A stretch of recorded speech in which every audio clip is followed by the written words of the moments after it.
Hello, everyone, and welcome to the Aegis Guardians League Week 3. My name is Moose, and we are joined at the desk by Cursive. Cursive, how you doing today? Oh, uh-oh. All right. Cursive will be back, I'm sure, fairly Oh, soon. Apologies. wait, Oh, can you hear me? are you there? Yeah, I can hear you Alright, now. There we go. alright, There there we we go. go. Hey, Cursive, how are you? I'm doing pretty alright. Pretty How are all you? right. I'm Yeah, doing well. I'm doing well. It's good. a beautiful day. I'm really, excited. I'm gonna have a nice. We're doing some nice fun outdoorsy stuff tonight because it's gonna be like 50ish. So we're gonna get Oh, the fire pit going. We're gonna just kind of hang out outside, chat around. Just be ourselves and enjoy the nice, beautiful Vegas weather before it gets too hot. But before we do that, we have got a really important matchup coming up for us today. Two of the undefeated teams are going to be facing off here in our showcase match. Going to be a fun series for sure. Team Ambition Gambit going up against Omega Gaming Apex. Both of these teams top of the charts right now in the Zon Division 2 and 0. One of these teams will drop, which reduces the amount of undefeated teams moving into week 4. We already know the result of one of the games between Imperial Gaming and Toss of Blue. They have guaranteed their 3-0 position, but this is going to be one of those undefeated teams that loses their chance to be able to stay undefeated in the round robin stage of this tournament. right, exactly. There's a lot on the line right here. It's still super, super early in this league. However, going forward, you want to be the one to actually step on the other opponents and say, hey, we are the team to beat right here. And I think you hit the nail on the head. Everybody wants to come in right here and just dominate the league. And I feel like when we're at this position, right, in this, what, what is this, week 3, right? Between Team Ambition Gamut and Omega Gaming Apex, I feel like both of these teams really want to team fight really, really well. They're not necessarily great in lane, generating a lot of advantages, but the similarities that they have when it comes to the mid to late game after lane phase, it seems like this is going to be a banger because of these stats. Exactly, and a really fun opportunity as well to get to see what both these teams have been able to bring to the table so far. Like I said, this is the first. This is Zon Division. This will be the first time that we get to see the Zon Division on the actual stage, the actual showcase stage. I've had the pleasure of being able to do a couple of solo casts.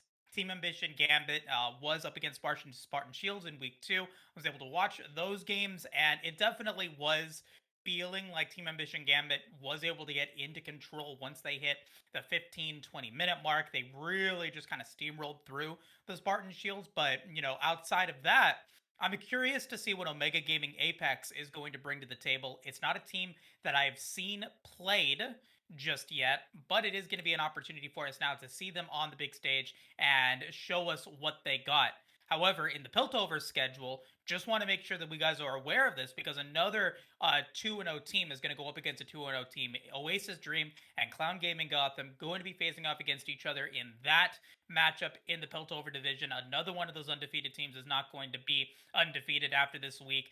So definitely, it's still early in the season, like you said, Cursive, but we are getting to, after this, it'll be downhill. Week 4 is the halfway point for the round robin stage. Right, exactly. So week 3, there's a big stat line that I kind of touched base on last week, but this is actually pretty polarizing, right? So blue side in the AGL wins 66% of the time, which is kind of weird. Like you expect something that's 50-50, like it's not even close. Like it is Mhm. a staggering amount of games that are won on blue side.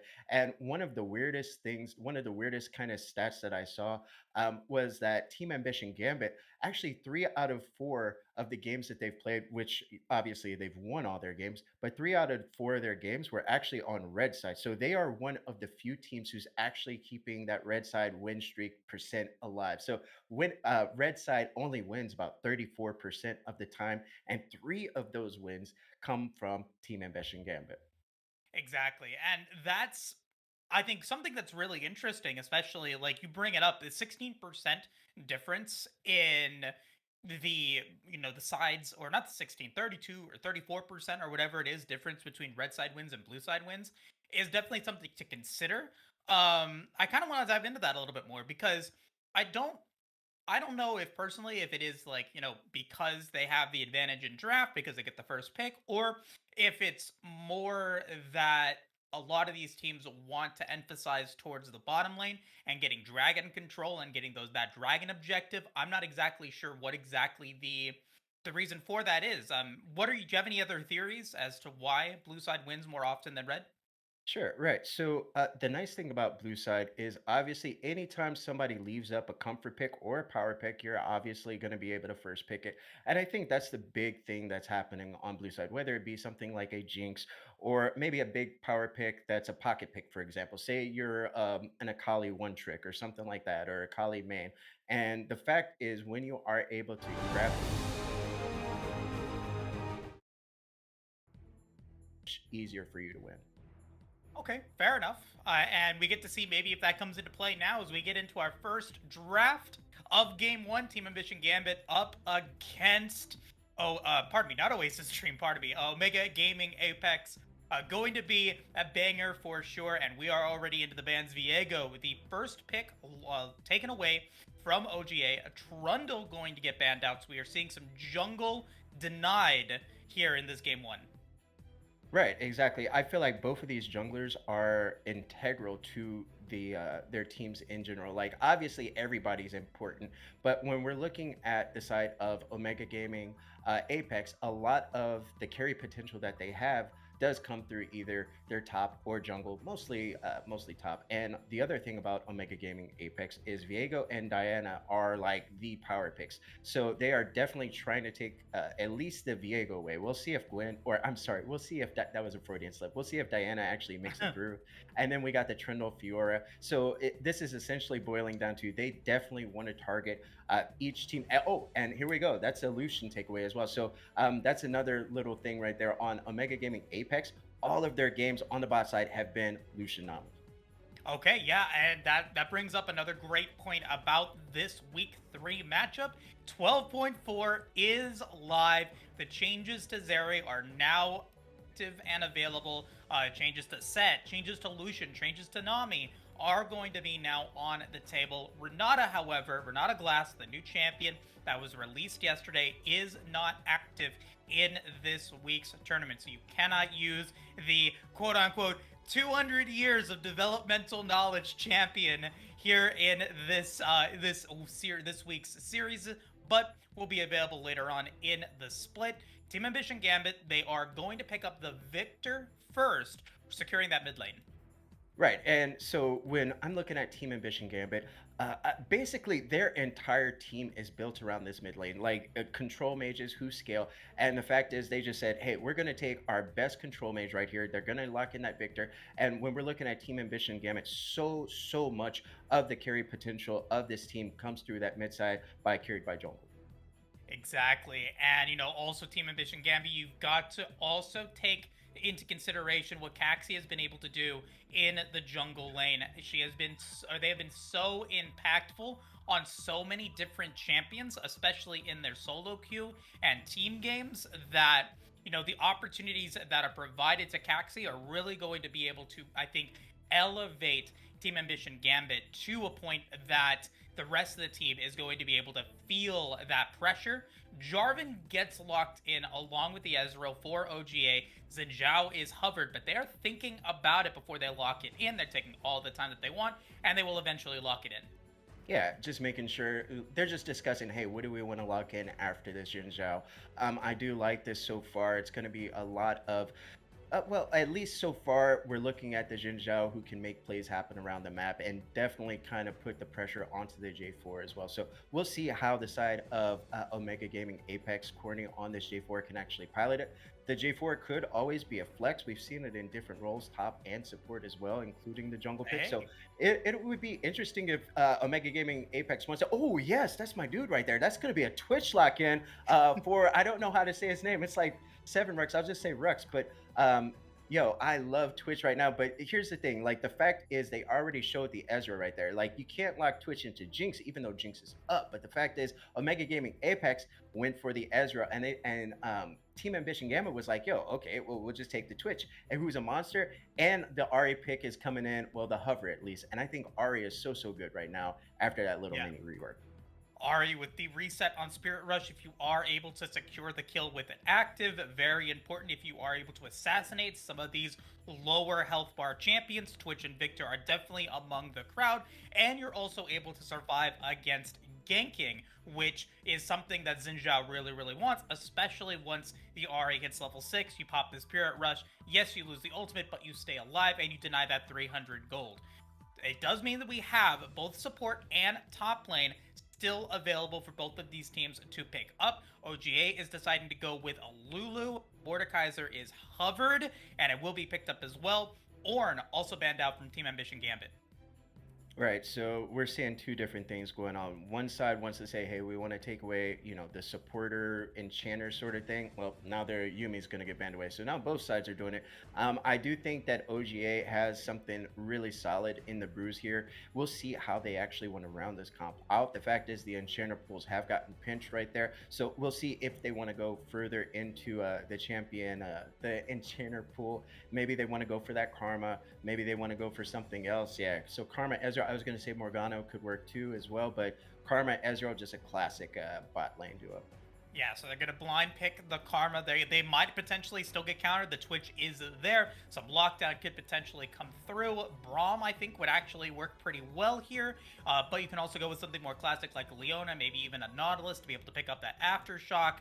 But the Thresh is hovered. It's a nice combination with the Twitch because you have so many ways to bamboozle your opponent with the Dark Passage and with the cloaking from the Twitch that you can really make this Ezreal Karma afraid of moving forward in lane, pushing back that 2-item power spike for the Ezreal, so they're going to lock that in. They do have to blind pick the top lane, and Graves is hovered. It's a pretty solid blind pick, but there are options to deny it. They will lock it in for Team Ambition Gambit.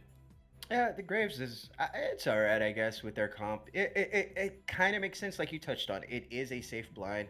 I'm just looking at the engage tools that Team Ambition Gambit has, and it's not necessarily the best. It's definitely conditional. Thresh being able to land those death sentence. And one of the things that you can do with Twitch Thresh specifically, like you were speaking of, I just want to touch on real quick, is you can actually roam with Twitch because he has that nice camouflage, right? So you're able to roam with Twitch, push in the wave real quick. Ezreal cannot actually like match it in general. I do like the Malphite here, although we'll see how that one works out. But so Ezreal cannot actually match that push, right? So he's going to get pushed in the tower, and then you're basically just saying, hey, you know what? I'm another jungler at that point. Like, I can roam with Thresh. We can roam through the jungle. We can get this mid lane ahead. And like I said before, carry by jungler is like, I feel like this is the win con for this Team Ambition Gambit side. And on the side of Omega Gaming Apex, I feel like they have a really solid comp going as well. And if Kurido on this RA can get popping off right here, I feel like they would be in prime position to actually take over this game. Corrido, definitely. I think you said it correctly. Carried by Jungler versus Corrido is the match to watch. Super important to note that, Omega Gaming Apex, they have a lot of initiation with the Unstoppable Force and the Cataclysm to be able to go for that follow-up and then lock down the members with either the Unstoppable Force or the Cataclysm, so you can kind of go back and forth and really have an opportunity to decide how you want to play that one out.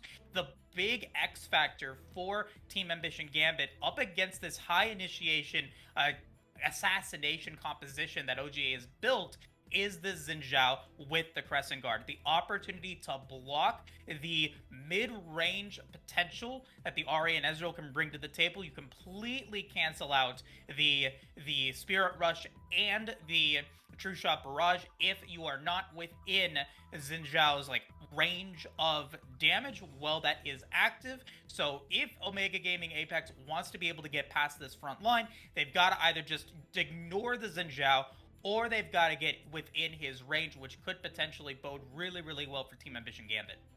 Yeah, I really like the comp that both of these teams have set up. The Graves pick is kind of like, I see it like I we'll see if that one works out because they do have a lot of AD, but if they're looking to like push and roam with side lanes in general, then I feel like Graves is just a solid pick. Like if you're saying, hey, top and bot, like both of you guys push lanes together, like it's gonna be able to set up early heralds, it's gonna be able to set up early dragons, also early invades as well. So I want to see how they're actually going to be able to do this because when we're looking at this, I mean, that's also contingent on karma, messing up on queues and mantra queues and things like that. So, Right. um, I'm gonna make that little disclaimer, but yeah, I do like both of these team comps in general, and there's a lot of different nuances to each one. And now, just all about that execution. Execution is the name of the game. Team Ambition Gambit, though, definitely feeling a little bit weaker on terms of health. Not going to be able to survive too long in these skirmishes, which could build into what Ari wants to play for, being able to get in and out, assassinate through, and just be able to get that nice damage in. Ezreal's going to be able to poke down some of these weaker health bars, and then once everyone gets kind of a little chipped down, a little low, then you can really initiate with the J4 and the Malphite.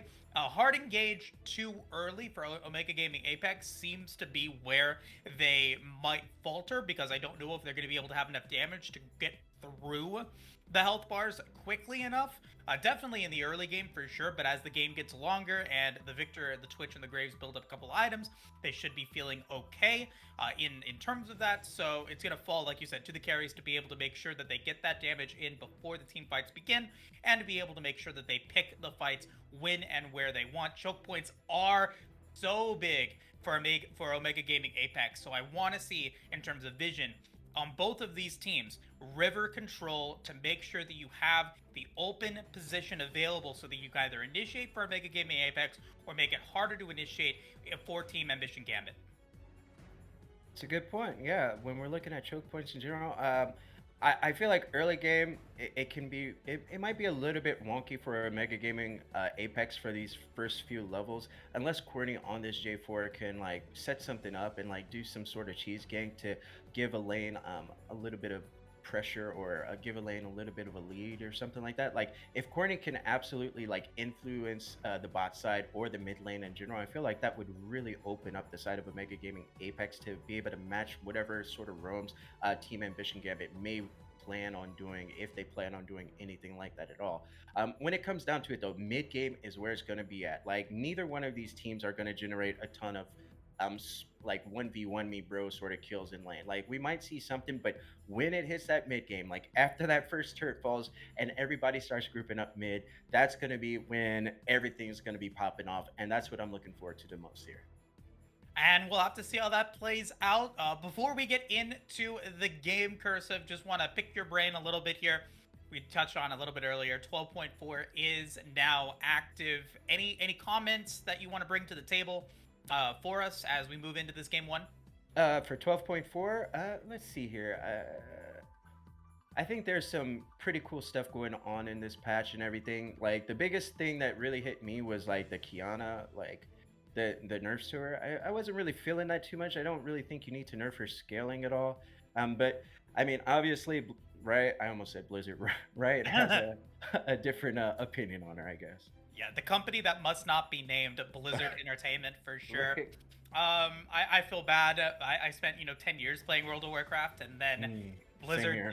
Blizzard did what they did, and now I boycott them. I haven't played a Blizzard game in a year and a half, despite really enjoying like Hearthstone.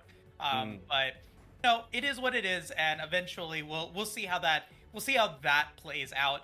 In the corporate scene and things like that. But we're not playing Blizzard games. We're playing Riot games, and we're going to be right into game one between Team Ambition Gambit and Omega Gaming Apex. Should be really fun.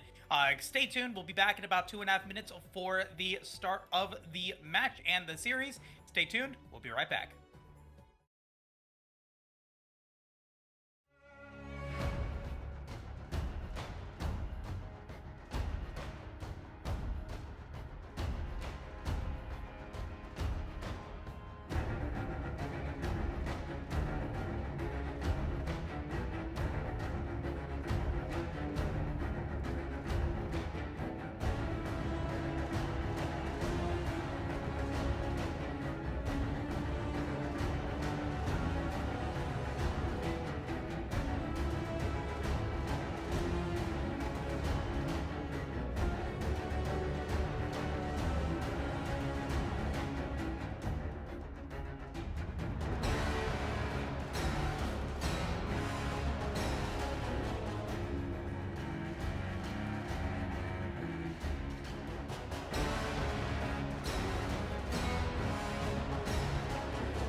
All right, everyone. Hello and welcome back. We are now into game one of the week three Aegis Guardians League Premier Series. Omega Gaming Apex in red going to be facing off against Team Ambition Gambit in blue. We've got pretty classic early positioning from our players. No real deep roams yet, but maybe something happened here as Corny does move forward. Yeah, just goes in, just lays that ward right down in front of Adam's face. Like, what you gonna do about No fear. it? Rux, though, he makes a risky play as well. He goes in and drops the ward down at the blue buff and actually is able to pick it up. So, nice play there. Uses the camouflage to be able to get away from that. And so, Cursive, I've been looking at the tiers ever since I saw 5 tiers in a single game. Earlier this week, I have been really looking at how many tiers are actually getting picked up by players, and today we have 2 tiers getting picked up. Rivered gonna have one obviously for his Manamune, and then Okina gonna be playing as the Malphite, gonna be picking up that tier as well. Probably gonna go towards that Fimbulwinter. Yeah, absolutely. Like, I really like Fimbulwinter a lot. I actually played it on Rise a couple of days ago, and Mhm. I was like, man, like it's just like playing old Rise at that point. So it's a really nice item. I actually wrote something at the end of last year, and I was like, yo, like Manamune is just like super OP. Like they really need to look at this item and like how the damage is on it. Like, yes, it scales, but it's not like the drawback of it isn't what I think is intended, and I think that's the problem with it. Right, and with 2 players picking up that tier, it is, really signaling to me that maybe the early game isn't going to be as powerful for Rivered and for Okina, Wrap but around, once they get into the mid lane, they will be wrap able to around. find that power. Kenny, though, going to be able to go for the early play onto Trux. He's going to flash, he's going to get exhausted, and he will fall. First blood going to go over to Omega Gaming Apex as Adam, using that Glacial Augment slow, will not be able to pick up any kills. First blood going over to Omega Gaming Apex. Corny on that early gank, level 2. Let's go. Says, yo, we're trying to build some leads over here, guys. Goes through, makes that wraparound gank so clean. And yeah, gets that nice kill going over onto the Ezreal. Riverd is looking good. Had to burn all of his sums, however. So maybe Caxi wants to make a counter gank on the bot side and try to capitalize on the fact that Riverd has, no flash, no exhaust, and he does have Arcane Shift now. He just hit level 2. So maybe the Caxi might want to do that. We'll see how that one plays out. And Caxi, though, does, recognize scent. Corny went for the really early but like signature level 2 Jarvan gank. He did have to go away from some of these jungle camps, so Caxi will go for a little bit of counter jungling, gonna pick up the Raptors, has a little bit of a CS lead, and will have that CS lead when he does actually pick up his camps over on the top blue side quadrant for himself. Meanwhile, however, nothing too crazy happening just yet in terms of any of the other lanes. Victor, Ari, not really known for their early game power. I mean, once level 6 happens, they're able to really get unlocked, and they can then put in some plays coming in. But we see the early teleport coming through from Corrido. He picks up that amplifying tome, just trying to stay in the lead in terms of damage and, tempo here in the early game. Carried by Jungler, also getting pushed out. So if he wants to go for a play or wants to go for a teleport, he needs to try to push this out, which could be difficult with low mana. Right, and I just gotta say, River backed right there, got a Sheen super early, and yeah, that's gonna be really big for this Ezreal into Twitch because once Ezreal gets Sheen, it just feels like a different sort of a game at that point because he's able to proc it so easily, so cleanly, and yeah, the fact is both bot side and top side are being able to be pushed in by Team Ambition Gambit. Sorry about that. I got marbles in my mouth. So we'll see if they actually want to do anything with it. Okay, Twitch is making a roam up to the mid side. Yeah, Truck's trying to make something happen onto Carino. Corny is there. He's going to get hit by the charm and then get knocked up. Oh. Beautiful counterplay there. Corny, right place, right time. Picking up his first kill. Yeah, they didn't have eyes on Corny on that jungler, and he was actually about to back. So if they would have waited like a split second longer, they would have had that. But yeah, looks like Corrido on this Ari is out of mana right here. So Corny is going to help push in this wave, and so that Corrido can actually back by reset. Already burned the TP early, so we'll see what they're going to actually buy on the back here. Yeah, a really great play there because you push it forward and because Rux went down. He's going to be so far behind River. 20 CS now in the deficit. He's going to have to try to clear out this wave, get as much CS as he can as possible. But as they continue to let River just kind of free farm here in the bot lane, they are going to have to deal not only with a really like pretty sour lane state for Team Ambition Gambit in the bot lane, but then also a supercharged Ezreal who's going to be able to hit that second item a lot sooner than maybe he was going to be able to.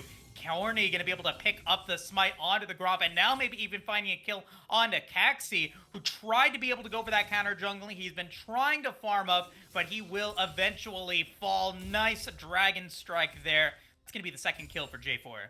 Oh boy, all disaster is breaking loose for Team Ambition Gambit. Nothing's going right. They're down 3 kills already. And yeah, the leads are starting to pile up as this top side is actually getting some dueling potential going on.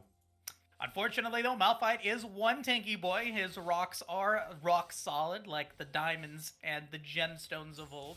Anywho, the play is really not happening in the top side though. Yoi's just gonna try to continue to farm up, try to be able to get as much of a CS lead as he can as possible, but it's all been mid and bot lane for the time being, and they're going to continue to be feeling that pressure because you have such an advantage now in the bot lane. Rivered still in the lead, 55 CS to 40. And the big part about, picking Sheen first off is yes, you get that extra damage, but it can build into so many different items, so we still don't know what comp and what build path Rivered wants to go for.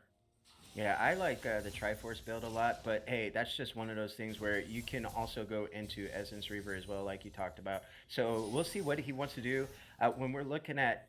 Okay, we got a whole bunch of people on the bot side though. Yeah, we'll hold that thought. We'll come back to it, though. Corny going to try to come through a nice death sentence, but Adam can't really go in on that. Caxi is going to go through with the audacious charge, and he does not have the follow-up damage quite yet, and a true shot barrage from Rivered will pick up the kill on to the Chemtech Rat. That is now a 2-0-1 Ezreal, less than 8 minutes into the game. Oh man, this is not going well for the side of Gambit here. So there is vision control all up and down the river for the side of Omega Gaming Apex. They absolutely control this dragon pit all the way down to the riverside. Everywhere around there, Apex owns it. So the fact is, they weren't really slick on that roam by Caxi. Like he was spotted out that entire time. They rotate down, they get the kill, and they rotate back up to pick up that first dragon that is Bo3. So yeah, 0-5 right now on the side of kills. So Omega Gaming Apex is really starting to turn it up and running away with this game. And yeah, Ezreal is going to go for the Essence Reaver. So that signals to me it's going to be Essence Reaver into Manamune. And then from there, it could be something like the Crown, for example. That's really popular when you do go for these sort of builds. The other thing that you could do in terms of in terms of Mythic is you could always still go for something like an Eclipse or a Dustblade if you were looking for maybe a little bit more oomph on it. So there's still a lot of options for River on this Ezreal pick. I mean, that is a post 10-minute completed item. Essence Reaver does still, cost a pretty penny in order to pick up. Rivered is so far in the lead gold-wise. We can take a look at the gold charts really quick. That is, going to be really, really massive. It allows for that 2-item power spike from the Ezreal to come in. I also want to appreciate the use of Warden's Mail from Okina because they do have two champions, practically two marksmen on the side of Team Ambition Gambit, and they're going to be able to use the Frozen Heart that the Warden's Mail does build into to really, start to even put even more pressure against this Graves and this Twitch. They were talking about that last week in the LCS. I don't remember exactly. I think it was Freak that was, talking in some of the Malphite games that were played in the LCS last week, talking about how powerful Warden's Mail is in the top lane. And I'm excited to see a lot of these players adapting to that as well. Right, and I just want to highlight right there, Caxi and Carried by Jungler just made such a cheeky invade. They are so far behind, but yo, they still have the prowess to go forward, and they took the blue away from a Mega Gaming Apex right there. So Corito actually goes for it, Corny, and they try to take it as well. So everybody's roaming up from that invade right there, and okay, there we go, top side. All right, Unstoppable Force into the flag and drag. Yogi's going to flash through, but he doesn't have the way to come back into that one and will fall down. Wind Becomes Lightning does go into the Audacious Charge, and Snake Doctor does have the stopwatch to try to get some damage in. Caxi, Oh, though, Twitch. going to be really low, but won't be low enough. Will survive. Rivered also low, but will be able to back off. The big play here, top side. Corny with the Rift Herald, able to pick up the kill, and it's going to be first tower of the game going over to Omega Gaming Apex. Yeah, this is a nice lead building up for the side of Omega Gaming Apex. They are absolutely just putting their foot down on the throat of Team Ambition Gambit and just choking them out. Every time it seems like Gambit has maybe a little bit of a nice play, it's like, no, you don't. And it's just one of those really like demoralizing things. It's like, guys, we can't get any footing. We can't get anything going. So when we're looking at the side of Omega Gaming Apex, Okina on this Malphite right here, gonna go ahead, complete that Frozen Heart. So that's going to be really big. The fact is, you do have a Twitch right here on the bot side. Even though Twitch is so far behind, he still scales very well. He's one of the hardest scaling AD carries in the game, right? So that can be a problem if this goes late. That Frozen Heart is going to be so good in these team fight situations, like we talked about before we got into the game here. That both of these teams really enjoy team fighting. It's just so surprising that the side of Omega Gaming Apex have been so skirmish heavy early on, pre 12 minutes. And they've been given pretty much every single successful play so far, only dropping one kill over to Caxi on the Xin Zhao in the bot lane. That is Snake Doctor falling. But you've got the kills where you want them here for Omega Gaming Apex. Corrido, though, maybe in trouble. Gonna try to run away, but, you know, again, nice awareness, will run away from the power that Caxi and Carried by Jungler could potentially have as a unit. But a 3-0 and 3, J4 has been present and available for every single one of these kills that have been picked up. He picks up a 12-minute Gore Drinker, and good farming and 2 assists from Corrido is going to get him a post-12-minute Leandri's Anguish as well. Yeah, I just got to say, Okina on this Malphite roamed down to the bot side. And, I got to say, Trux and Adam knew it. Like, they had a ward set up that spotted out Okina. So they were trying to go for another cheeky gate on the bot side to really put this Twitch even further behind. And Twitch and Thresh just roam up to the mid side, try to make something happen. It didn't look like it was going to. So, yeah, they go ahead, back out of that, which was good. And, okay, on the bot side, here we go. A little bit of potential play coming through, but it does look like they will back off with Corny, Snake Doctor, and Corrido all at the jungle, or in going for the second dragon of the game. That Infernal Drake is live. Chaos Storm's going to get dropped, but Corrido will use Spirit Rush to run away, and Okina is going to use his teleport to be able to keep that tower alive for a little while longer. Rivered Arcading Shift doesn't fall. Ocean Drake and Ocean Soul and Ocean Rift are now going to be available here. As turret plating falling in the next 30 seconds, it is a 3k gold lead and a 2 dragon advantage for Omega Gaming Apex.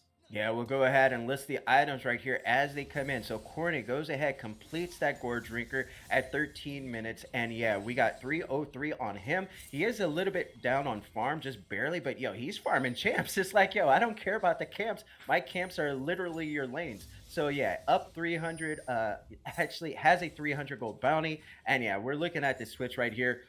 So far behind, down 30, almost 40 CS to this Ezreal. Ezreal already has that Essence Reaver complete. And yeah, so this is definitely turning into a really big snowball for the side of Omega Gaming Apex.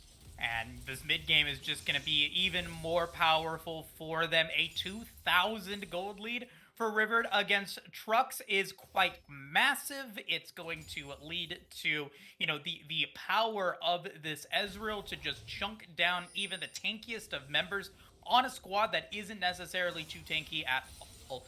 And with both side lanes now taken away, the Omega Gaming Apex squad now pushing towards the mid lane, trying to be able to get the last outer tower down that's going to really be able to push forward their vision.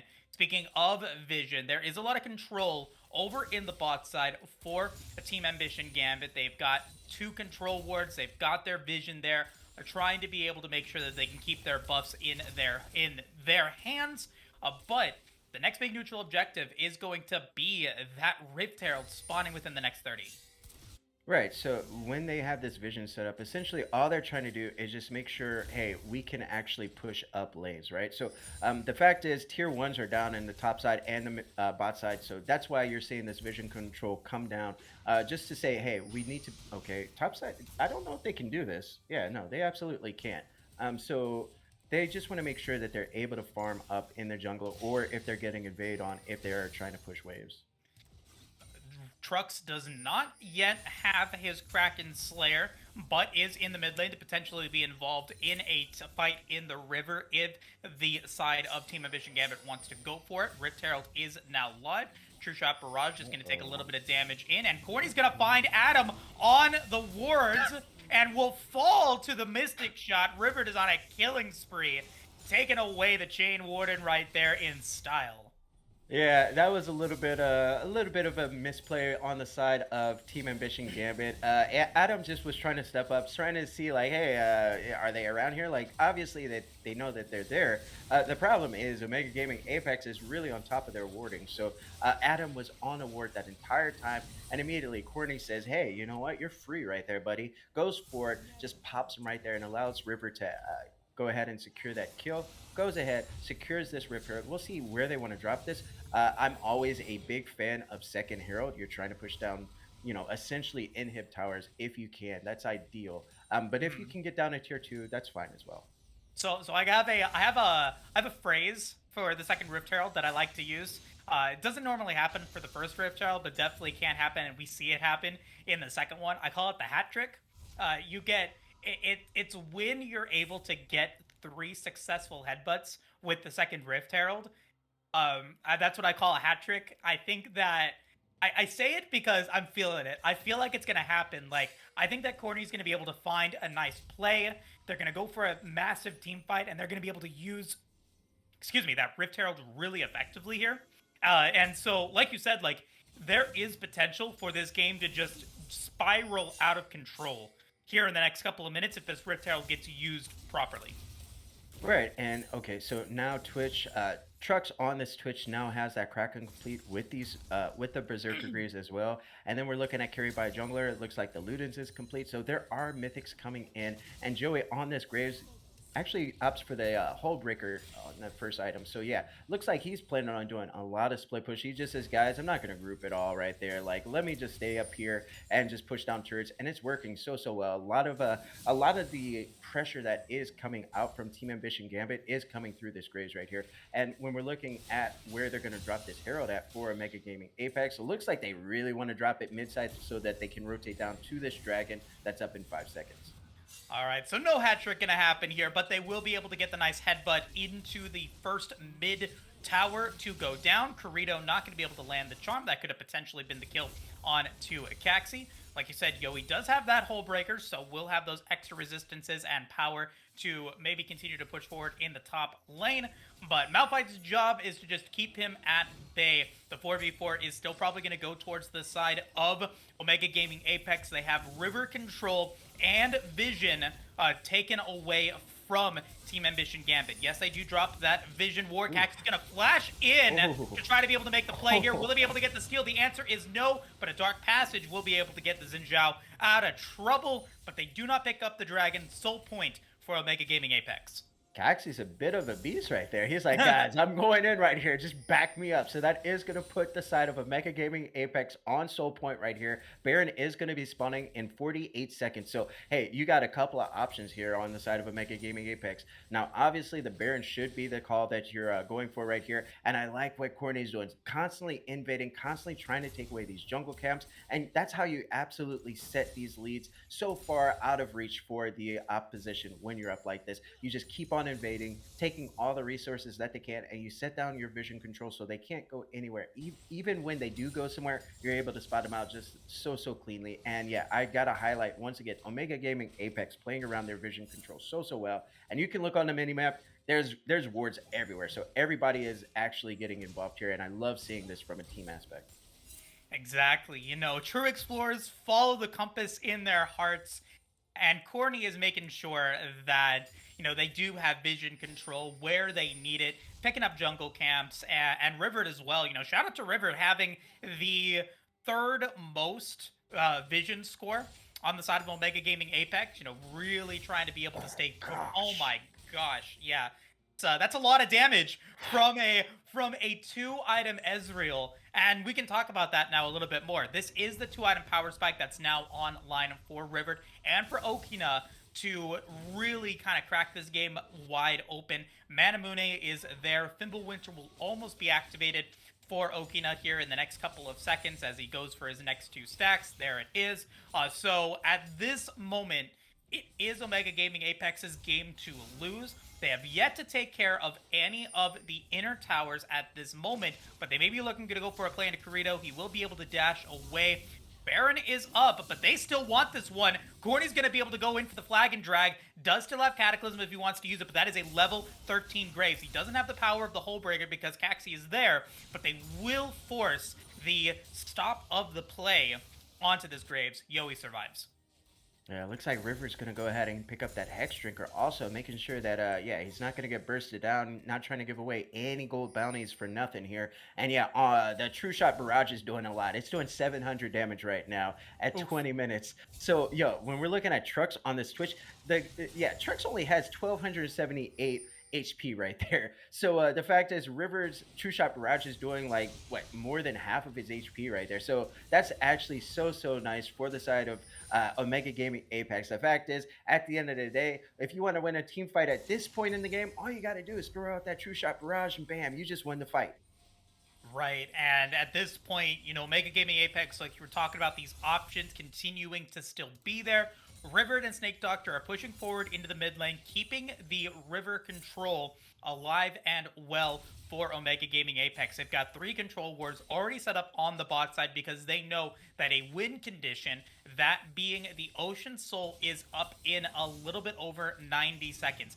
Whatever they can pick up before that time, if they can get the resets here within the next couple of seconds, get whatever items, whatever buffs they can, they will pick those up and then start moving towards that potential critical win condition. Now, the other option for that is they could decide instead to move their control over to the Baron and get that massive pushing power that it comes with. Yeah, well, the thing is, right now they're completely blind on the side of Gambit. So yeah, they're gonna get spotted out. Here we go. All right, Caxi trying to be able to survive. He does not have Flash because of the Dragon play, but Cataclysm getting used along with the exhaust now from River. He's going to try to get away, but cannot. River is on a rampage Twitch. as Snake Doctor does fall. Rux is going to be able to get a double kill there, but now it's Okina going in with the Unstoppable Force, and he picks up the kill onto Trucks. That's another kill for River, a double, as carried by Jungler tries to be able to do what he can. True Shot Barrage gives the Ezreal a triple kill. And okay, we're not done. Yeah, we're not done yet. Yoi's coming through, tries to go for the collateral damage, but Okina says he's a beefy boy. He will not be able to pick up the kill onto this Graves, but that was so close. A 4-for-2 trade in favor of Omega Gaming Apex.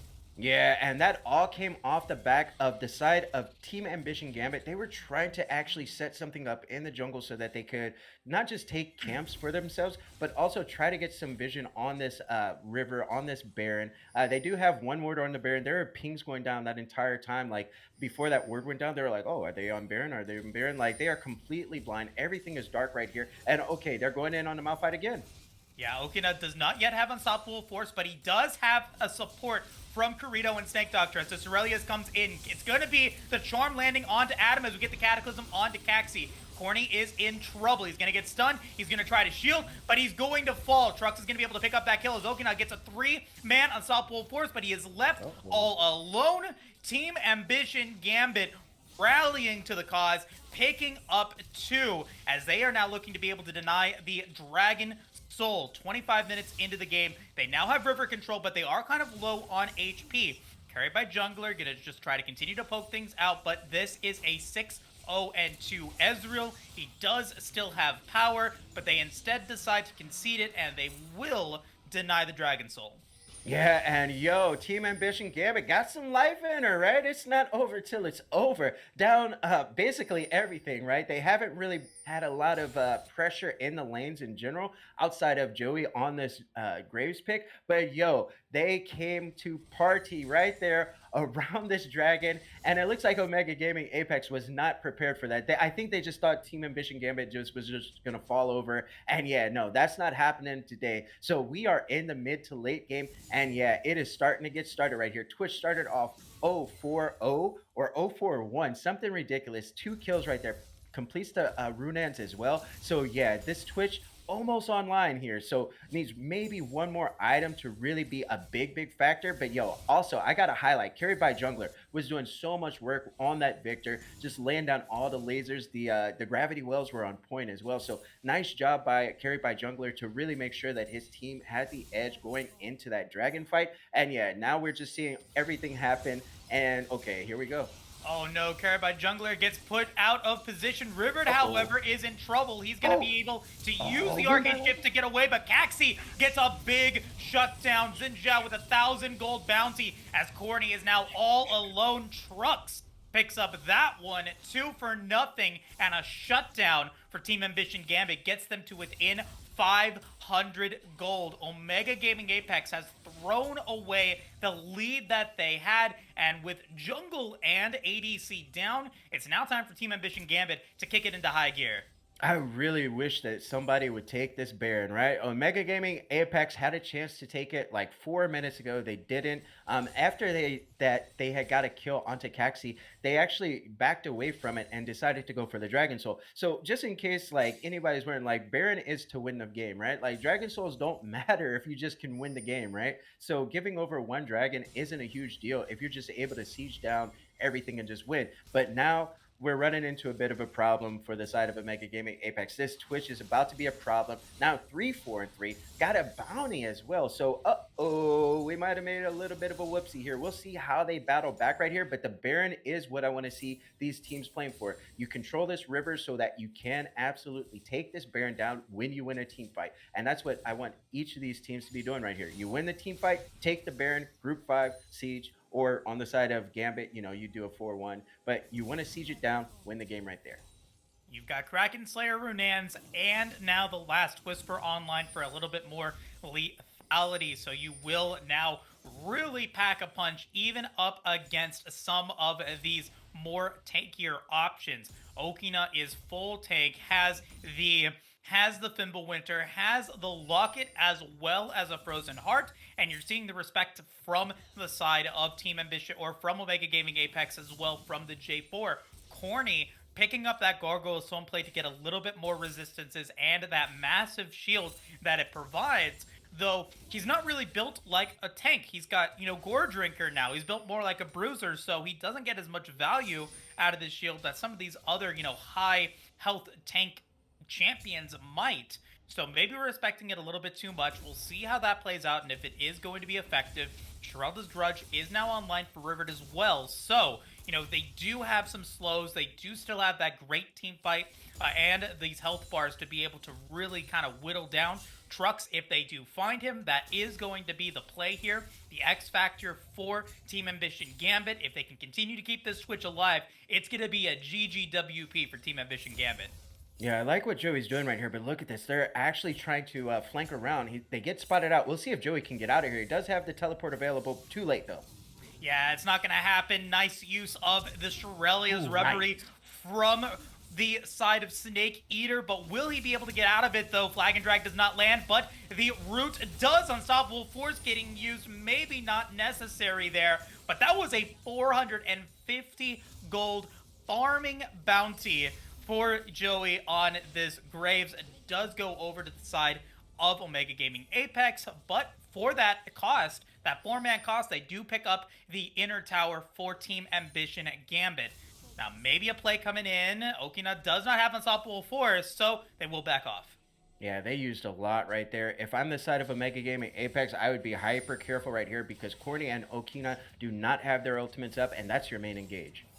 Yeah, but River Control also going over to the side of Team Ambition Gambit. I was talking about it, denying the opportunity for choke points. Okina does not have his ult, but a nice charm is going to land. Corito, though, is going to fall before they can do anything with it. Adam is extremely low. He's going to miss the death sentence, but Okina's going to fall, and now it's Rux on a killing spree. Carried by Jungler, going to get hit and potentially killed by River, which he does get. Snake Doctor, though, going to fall to the laser as Yoey comes in, he will be able to make sure that Corny backs off. And so once again, Team Ambition Gambit denying the Ocean Soul. Yo, that's what I'm talking about. See, this is what I was looking at the stats. I'm like, man, I'm sure this is going to be a lot mid to late game, and they are not disappointing. Okay, we're not done.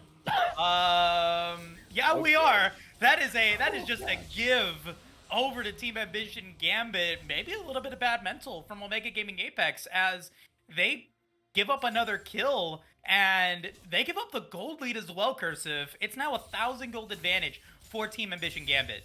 Yo, Team Ambition Gambit got Hearts of Champions right here. They are not giving this one up without a fight. They came to play and they did not disappoint. They said, yo, we don't care about 12 minutes, 15 minutes, whatever. You can have it. Yo, 30 minutes though, like if you don't win this game, 25 minutes, you just insta lose because trucks on this Twitch, carried by Jungler on this Victor, are just going to freaking absolutely demolish you with their position and their damage. And then we got Joey on this Graves being such a huge threat on this split push. Like all their objectives coming down on the side lanes have been off of the back of Joey.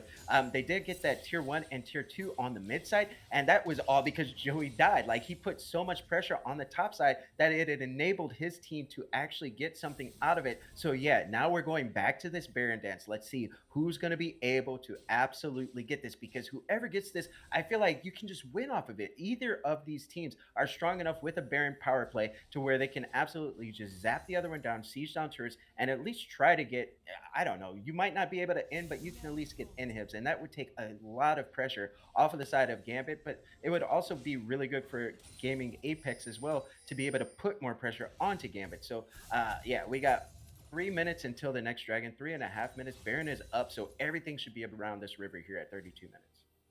It was a misallocation of resources from Omega Gaming Apex that gave a Team Ambition Gambit the chance to go for a play at the Really? Dragon Pit. Flashes are not up for Rivered or for Oh. Okina, but Unstoppable Force is ready this time as the Descendant does land on Credo. He's going to use his Spirit Rush, but will get hit by the Charm. Adam will fall, and Corny will pick up that kill, making it now a 4v3 or a 5v3 game because Yoi does not have Teleport, but they're respecting the power of trucks in a pinch. Going to be able to, maybe whittle everyone down now with that Lord Dominix. They decide that the one kill is enough, and they will back off Baron. Yeah, there's vision all in the jungle of Gambit. I like what Joey did. They're just split pushing him to death, right? And look at this, level 17 versus 15 Ari. So Ari can't do this 1v1. There's gonna probably need some help here. Okay, Joey just backs away. So disregard what I just said right there. So yeah, they do spot out trucks right there on the side of Omega Gaming Apex and just decide to back away. And that is going to be the Crown of Shattered Queen complete for the Ezreal as well. So definitely going for this more defensive sort of build with the Shereldas as well. So it was close because River almost dropped right there, but then they just kind of got out. So it's really interesting to see that Team Ambition Gambit, after Omega Gaming Apex backed away right there, I feel like Gambit could have just started that up right there. The Twitch was alive, but obviously they just didn't have enough confidence to go for it. So we'll see how this goes down, because now we're looking at what, less than 2 minutes until the Dragon. So if none of these teams want to commit to this Baron and try to get it, it's going to come down to the Dragon again.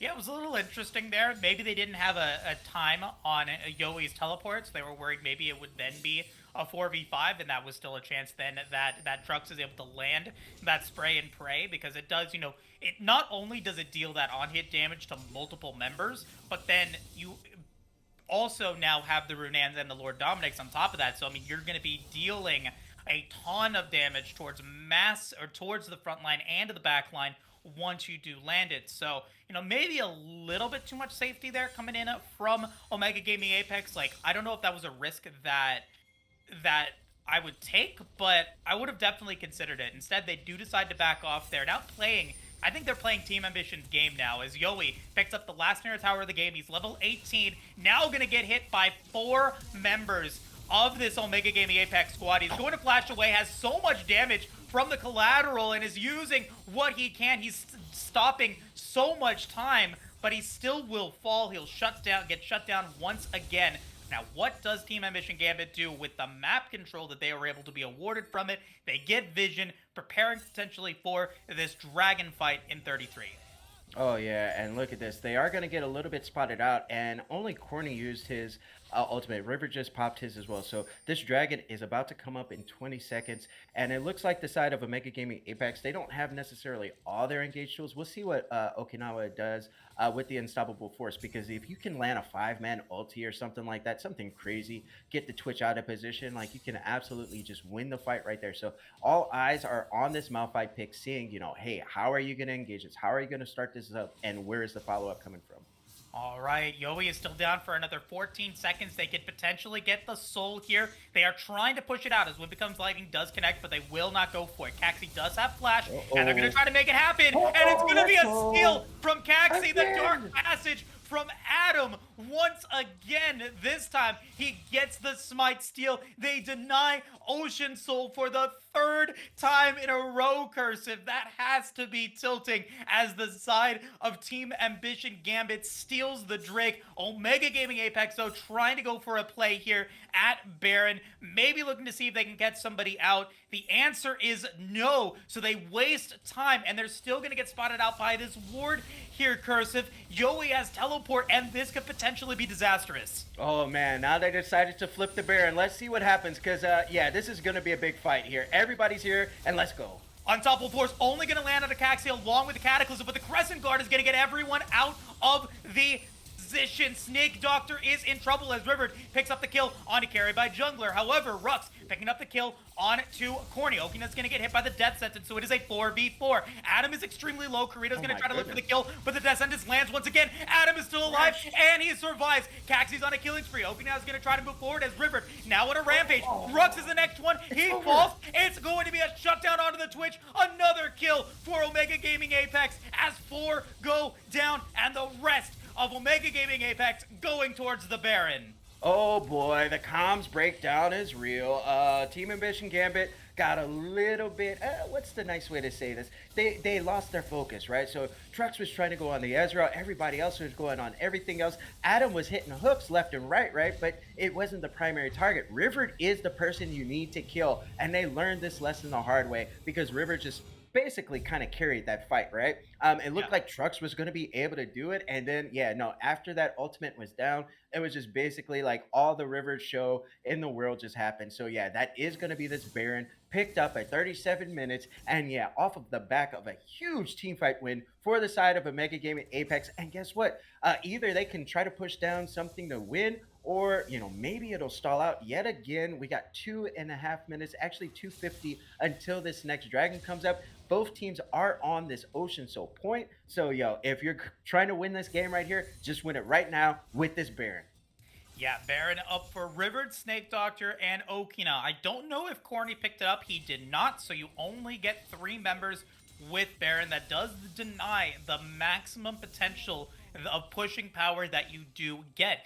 Yoi is still trying to keep these side lanes under control and has continued to be a pivotal part of this of Team Ambition Gambit being able to stay in this one. Caxi, though, going to go forward, going to use Crescent Guard to deny some of the time that they will have for this Baron, but now does not have that crucial ultimate alive as the minions powered up by Baron are able to pick up the inhibitor turret. Inhibitor gonna fall as well, so they crack open the base, and Omega Gaming Apex now looking to potentially finish the job.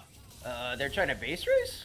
Okay, we've got a little bit of damage from the Unstoppable Force. It's carried by Jungler, goes golden. Gonna try to walk away. Kirilla's gonna Spirit Rush, but will fall to the Chaos Storm. Corny's gonna find 3, but it's a triple kill for Trux as Okina. It's a pentakill for Trux. They deny the play, and Baron is gone. Teleport is ready for carry by Jungler as he goes to the top side. Oh boy, off the back of Trux, getting that last tick of poison on Okina. Yeah, gets the pentakill right there, and everybody was trying to go on Trux right there, but somehow, some way, the copium, the hopium, it's alive and well for each one of these teams. And yeah, that's going to be carried by Jungler. Going in, TPing up, trying to break down this inhib, absolutely going to do it. They can't in, I don't think. It's just one person here, but they're absolutely going to try. We got 10 seconds. There's no way they can in right here. So yeah, they need to back away and get ready for this Ocean Dragon that is spawning in 50 seconds. What a huge play, though. What a huge team fight win for the side of Team Ambition Gambit. And hats off. All right, Yoey picking up a Nexus turret as well. The Nexus is now in trouble. Yoey's split pushing effort is now potentially online, but Kirito is going to teleport forward as well as Okina. This could potentially be disastrous for Omega Gaming Apex because Yoey will have teleport up, can continue to split push the top side of the rift as both of these teams now potentially try to go for this dragon. Yeah, no, Rivet is actually staying back. So Joey is absolutely putting in tremendous pressure. Yo, they have to be super careful on the side of Apex because Joey can absolutely end this game. All right, they committed so much to it, but the death sentence lands onto Kirito. Spirit Rush is going to get used, but it's not going to matter. Yoey is going to try to finish the game now. Collateral damage getting used as Rivard is able to take the kill onto the Graves, but Caxi trying to be able to do what he can. Okina's going to get hit back by the Crescent Guard, but will be able to return. So Yoey does not to end the game. But now, Team Ambition Gambit looking to be able to pick up the Drake 4-man. It goes down so quickly. Ocean Soul for Ocean Drake secured there as Corny tries to go in. He's going to get hooked by the death sentence as Caxi is now in trouble. He's going to get destroyed by Rivard as Corny gets shielded and survives. Ocean Soul picked up by Team Ambition Gambit, but Omega Gaming Apex is still alive. Yo, if you're just tuning in, we have a slugfest here. 42 minutes, almost 42 minutes, correction. We got a ton of kills on each side. Ocean Soul going over to the side of Team Ambition Gambit. And yeah, they tried to threaten that in right there. It was so close. Joey on this race pick is just putting out so much pressure on the split push, never grouping. Says, I don't care about the 5v5. We got Twitch, it's fine, no worries. And they're absolutely winning 4v5s with this team comp that Team Ambition have constructed right here. And on the side of Omega Gaming Apex, yo, this is going to be an uphill battle because now, look at this. We have that huge, nice little Nexus expose. It's open season here, and Joey has Unleashed Teleport available. So, yo, if you're the side of Omega Gaming Apex, you have to be hyper careful because Joey can just TP to any of these minions. The fact that you have super minions pushed in, it's going to be really difficult for the side of Omega Gaming to actually push this out. You're always going to have to be sending at least one person back. So hopefully the side of Team Ambition Gambit can do something based off of the pressure that these super minions are going to be putting out on the top side. Team Ambition Gambit will have their inhibitor respawning within the next 90 seconds, so they do have that to look forward to. Meanwhile, Team Ambition Gambit also has that top lane available for super minions for another couple of minutes. 30 seconds remaining until Baron spawns. Baron fight could be big to potentially finish the job here as Yoey and the rest of Team Ambition Gambit try to potentially prepare for that. This is a level 18 Graves with the Black Cleaver, going to get slowed by the Shireldas and will have to use collateral damage to get away, but that should be back up in time. Maybe not, though, as Baron is up. There is a window of opportunity that Omega Gaming Apex has, potentially at the Baron pit, to secure themselves that big neutral objective. Yeah, and it looks like Rivard has gone ahead and actually sold the crown of Shatter Queen for Leandri's Anguish here. So a little bit of a deviation there. Said, hey, I don't need this defense anymore. Like, I absolutely have to burst down, you know, Twitch or whoever it is. Well, it's going to be Twitch. And it looks like Okina on the side of Omega Gaming Apex has also, you know, completed the locket. It looks, I don't know if he sold this or not, but yeah, it's doing a lot of work right now as well. So that shield is all about making sure that River can stay alive and do that damage. Yeah, they've got two team fight oriented mythic items here from Snake Doctor on the Shirelias, as well as Okina being able to pick up that locket. He also has teleport ready along with Kirito. So all teleports are now ready to go. However, the play is now going towards the Baron, and with a level 18 Twitch fully completed items, they are going to melt down Baron. They pick up Baron for free in a miss macro play from Omega Gaming Apex. I don't know about that. So the reason why this worked right here was Team Ambition Gambit. Joey on this Graves pick has been such a, we highlighted, right? Like such a big threat on the split push. So they absolutely coordinated this. This was really solid communication. They said, hey, Joey, as this is crashing into the bot side, we're going to go ahead and start up this Baron. And unironically, like you have minions pushed in the top side as well. The inhib just spawned. Okay, Twitch, let's go. Oh my goodness, Oh, he Corrido's just flashed. dealing the damage. He's Oh! flashing in, and Trux is dominating after that pentakill. He now gets his 6th kill on the killing spree, and 4 members of Team Ambition Gambit are now topside. Okina's gonna try to survive and does, using Unstoppable Force to make that happen, but Corrido gets absolutely slaughtered by the rat, and now the Nexus is exposed. Okay. The final fight's coming through. 3 members of Team Ambition Gambit now locked in the Cataclysm, but it does not matter. Trux and this Twitch will finish the game for Team Ambition Gambit as they take the lead in the series 1-0. Woo! I knew it. It was a banger, right? Game one. It started out a little bit like one-sided, but yo, this Twitch bitch trucks on this Twitch just absolutely popping off, ends it with 12, 5, and 6 after going like 0 and 4. So he only died one more time after that, what, 15 minutes or whatever it was. So that's very, very impressive. And yo, unsung hero, even though Joey didn't get any kills at all, no kills, 055, ends up with 150 gold bounty, but put so much pressure on the map, was just able to essentially unlock the map for his team. And you know what? I don't know if Team Ambition Gamut can win the game in general if Joey's not putting out pressure like he did. If if Trux isn't on this Twitch pitch pick, blah, putting out pressure the way he is. Well, River does still end the game the richest man on the Rift, 21k gold, but you said it, the power of a hyper scaling ADC like the Twitch is going to be the X factor here for Team Ambition Gambit, dealing a ton of damage, having the second most gold on the Rift, also picking up a Penta as well. Congratulations in terms of that.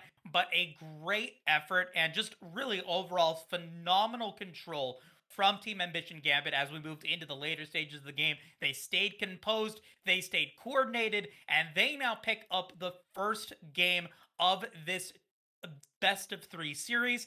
Game number 2, it's if anything is known, game number 2 is going to be probably as fun as game number 1. These two teams really duking it out, really close in skill. Should be a lot of fun to watch. We're going to take a quick break before we get into game 2 and discuss that draft. We'll be right back. Everybody, panic! Hold on. I'm about to say something really cool. 3, 41, 9, and lift off! No one dies screaming without me. I feel like I forgot to shoot something. You're starting to bore me. She's such a loser, always ready to cry. Ah, come on. What's the worst that could happen?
All right, everybody, and welcome back to the Aegis Guardians League. Game one was a banger between Omega Gaming Apex and Team Ambition Gambit, but it was Team Ambition Gambit that ended up taking the win, and now they're just one game away from winning this critical Week 3 series.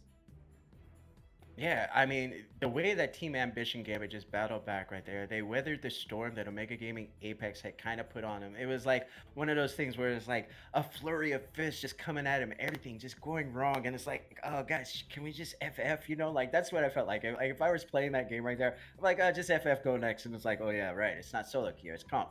So it's really nice seeing the way that they just battled back and they made sure to lose the minimum every time. And also the side of Apex just had, I would say when they had the lead, there was just indecision. Like if they would have got that Baron buff earlier at like 22, 23 minutes when they had all that vision around it, I think they could have just ended the game like right there.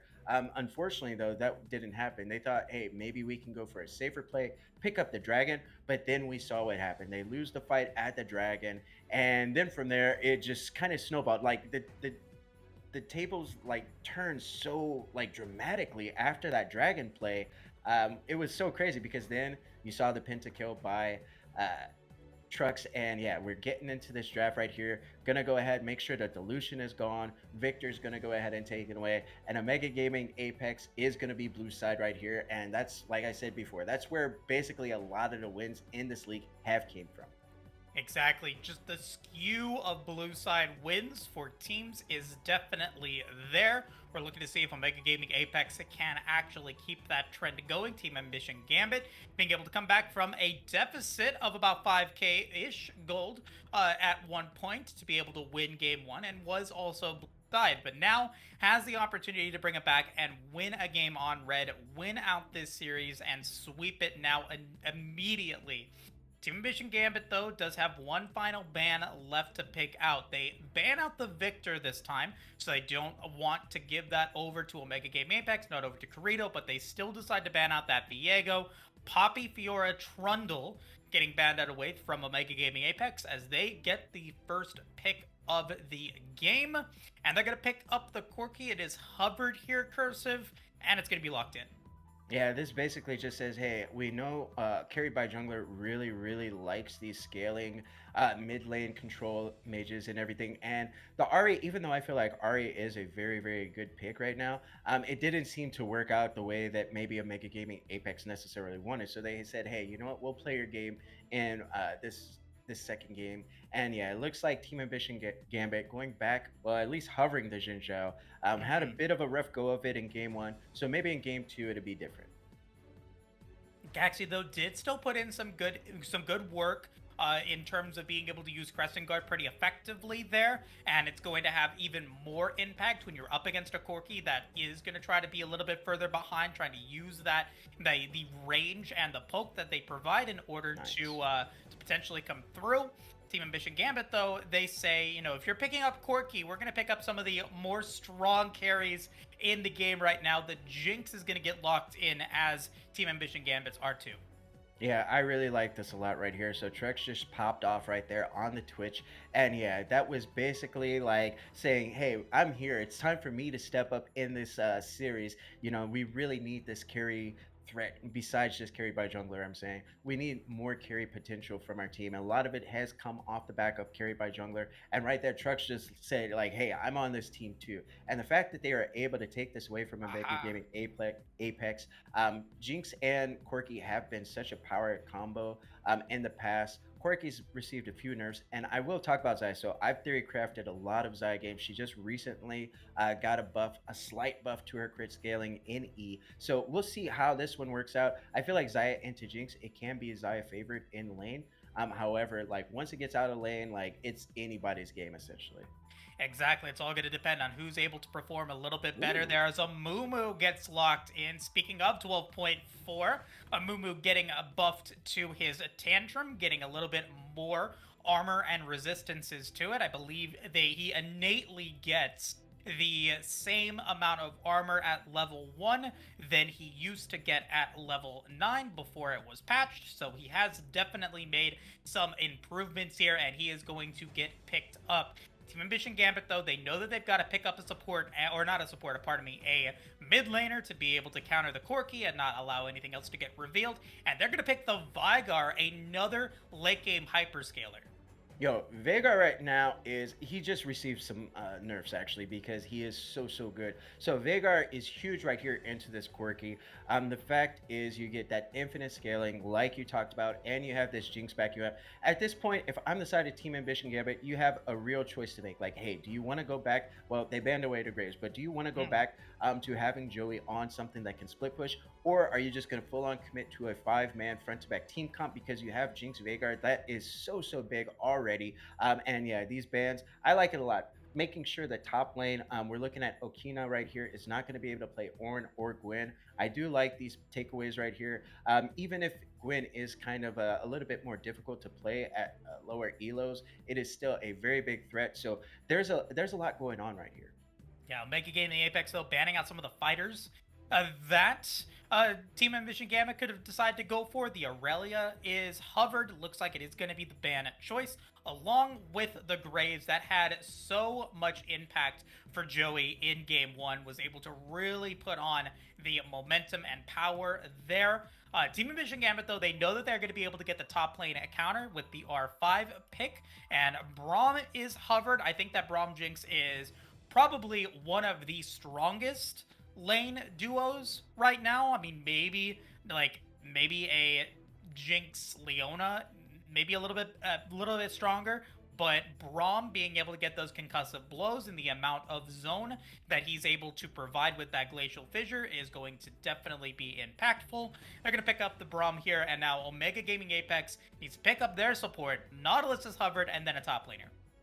Yeah, actually, so Gambit just did some big brain stuff right here with this Braum. They said, hey, you know what? We know you guys have to actually pick your support right here. So they said, hey, instead of us, trading out hook supports or something right like a Rakan, a hard engage, instead we're going to go ahead and pick Braum instead. So Braum absolutely demolishes most hook supports like Nautilus. So as soon as if you get hooked or like you mistime a hook and like you hook in the Braum, it gets turned around on you right then and there, and you just die because those concussive blow stacks, like you talked about, stack up on you so quick.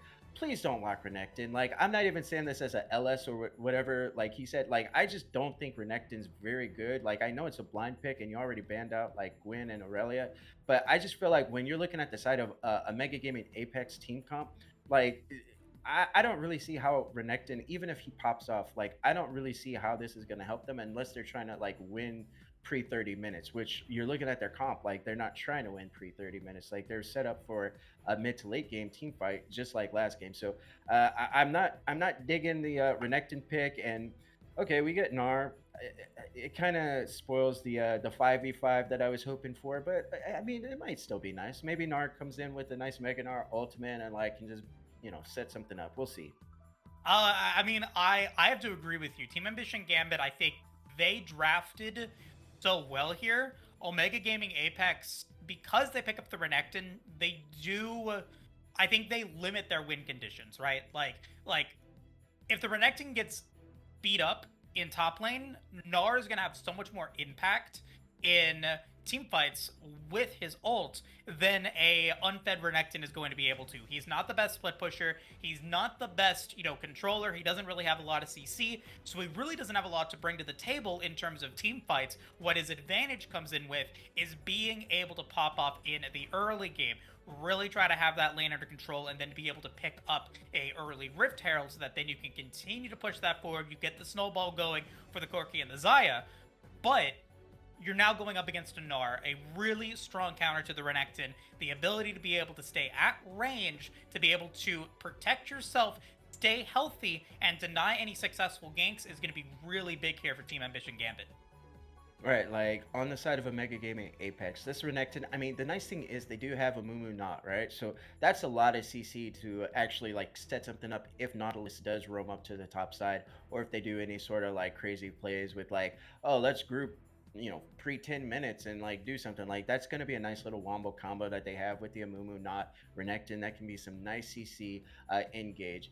When we're looking at the side of Team Ambition Gambit, you got something semi similar. Like you have the Nar Jinzhao, right? Which is going to be, that's going to be pretty okay. Like Jinzhao comes in, like lands something, you can probably burst him down through there if you time it well.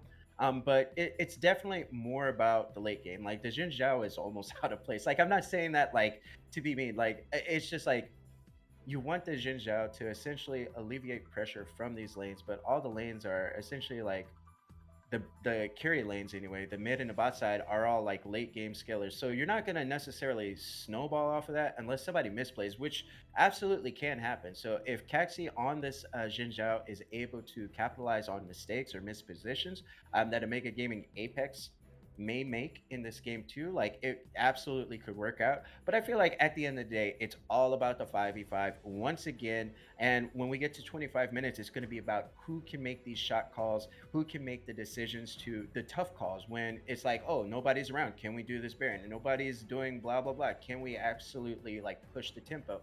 And I think that's really what it comes down to. I'm not even worried so much about lane anymore. And I think that's the problem that I have with the Renekton. I'm like, just play for the 5v5. That's what you guys do. You do it well. Play for the 5v5. But hey, we'll see how this one works out. I think both of these comps really work, and Team Ambition Gambit have a comp that can absorb. Team Ambition or Team Omega Gaming Apex have a comp that wants to go forward. Exactly, and you talk about it correct. Like the ultimates and the team fight potential that Omega Gaming Apex does still have is definitely there. Featherstorm from the Xayah to be able to land those really good blade callers could potentially just obliterate Vigar and Jinx before they're able to make it happen. I don't know, and maybe chat can tell me. I don't know if Featherstorm works with Crescent Guard. I think if Crescent Guard gets used when Featherstorm gets used, like those feathers don't land, so she can't actually use Blade Call. I don't know if that is correct or not, but like I want to see that interaction because I think that that could be really, really impactful here. Like Xayah needs to be able to find not only placement for her feathers, but then also be able to get that damage in because I mean that's an essential part of the damage and the burst that she can provide moving into the mid game. And I'm curious to see how that does also play out with the Amumu and the Nautilus. Like, you do have a lot of lockdown with the Dredge line, with the Depth Charge, and the Curse of the Sad Mummy, so that Corki and the Xayah can stay safe, really poke in the backline, and try to make sure that the side of Team Ambition Gambit cannot actually make these plays. But if Omega Gaming Apex initiates and they don't get the lockdown onto the carries that they need, the counter initiation from Team Ambition Gambit is so strong with the Braum Glacial Fissure, with the Nar, or whatever it may be, with the with his ultimate. It's going to be really, really tough for them to be able to continue to keep that lockdown going if they don't initially get it onto the carries in the backline. Right, exactly. So it's all going to come down to communication. And also, I mean, I really like the way that the vision game worked out for both teams. Yeah. It was really solid. So whoever can control the vision, whoever can communicate well as a team, I feel like that's going to be basically the crux that makes whoever wins win. All right, and now one final question for you, Cursive. How many Tier of the Goddesses are we going to be seeing purchased this game? 0. Well, not opening. Nobody's going to be buying them. No one's going to be buying them? Maybe first back. We might back? see, yeah, we might see it, but I mean, I guess Quirky might be able to open up with it, but we'll see. Let's not say open, just in the game. How many tiers are we seeing? Oh, for the whole game? Yeah. At least 2, possibly 3. All right, guys can predict your over-under for 2 tiers if you see it, but regardless of that, we are now in the spectator delay. Thank you guys all so much so far for watching, and if you guys are enjoying the content, also please feel free to check out Pro Comps, an official partner of the Aegis Guardians League. 25% off any of your purchases there with the promo code Aegis25. With that being said, we're going to take a quick break before we get into game number 2. We'll see you guys shortly.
right, everybody, and welcome back to the Aegis Guardians League. If you guys are just tuning in, you are now watching Game 2 of the series between Team Ambition Gambit and Omega Gaming Apex.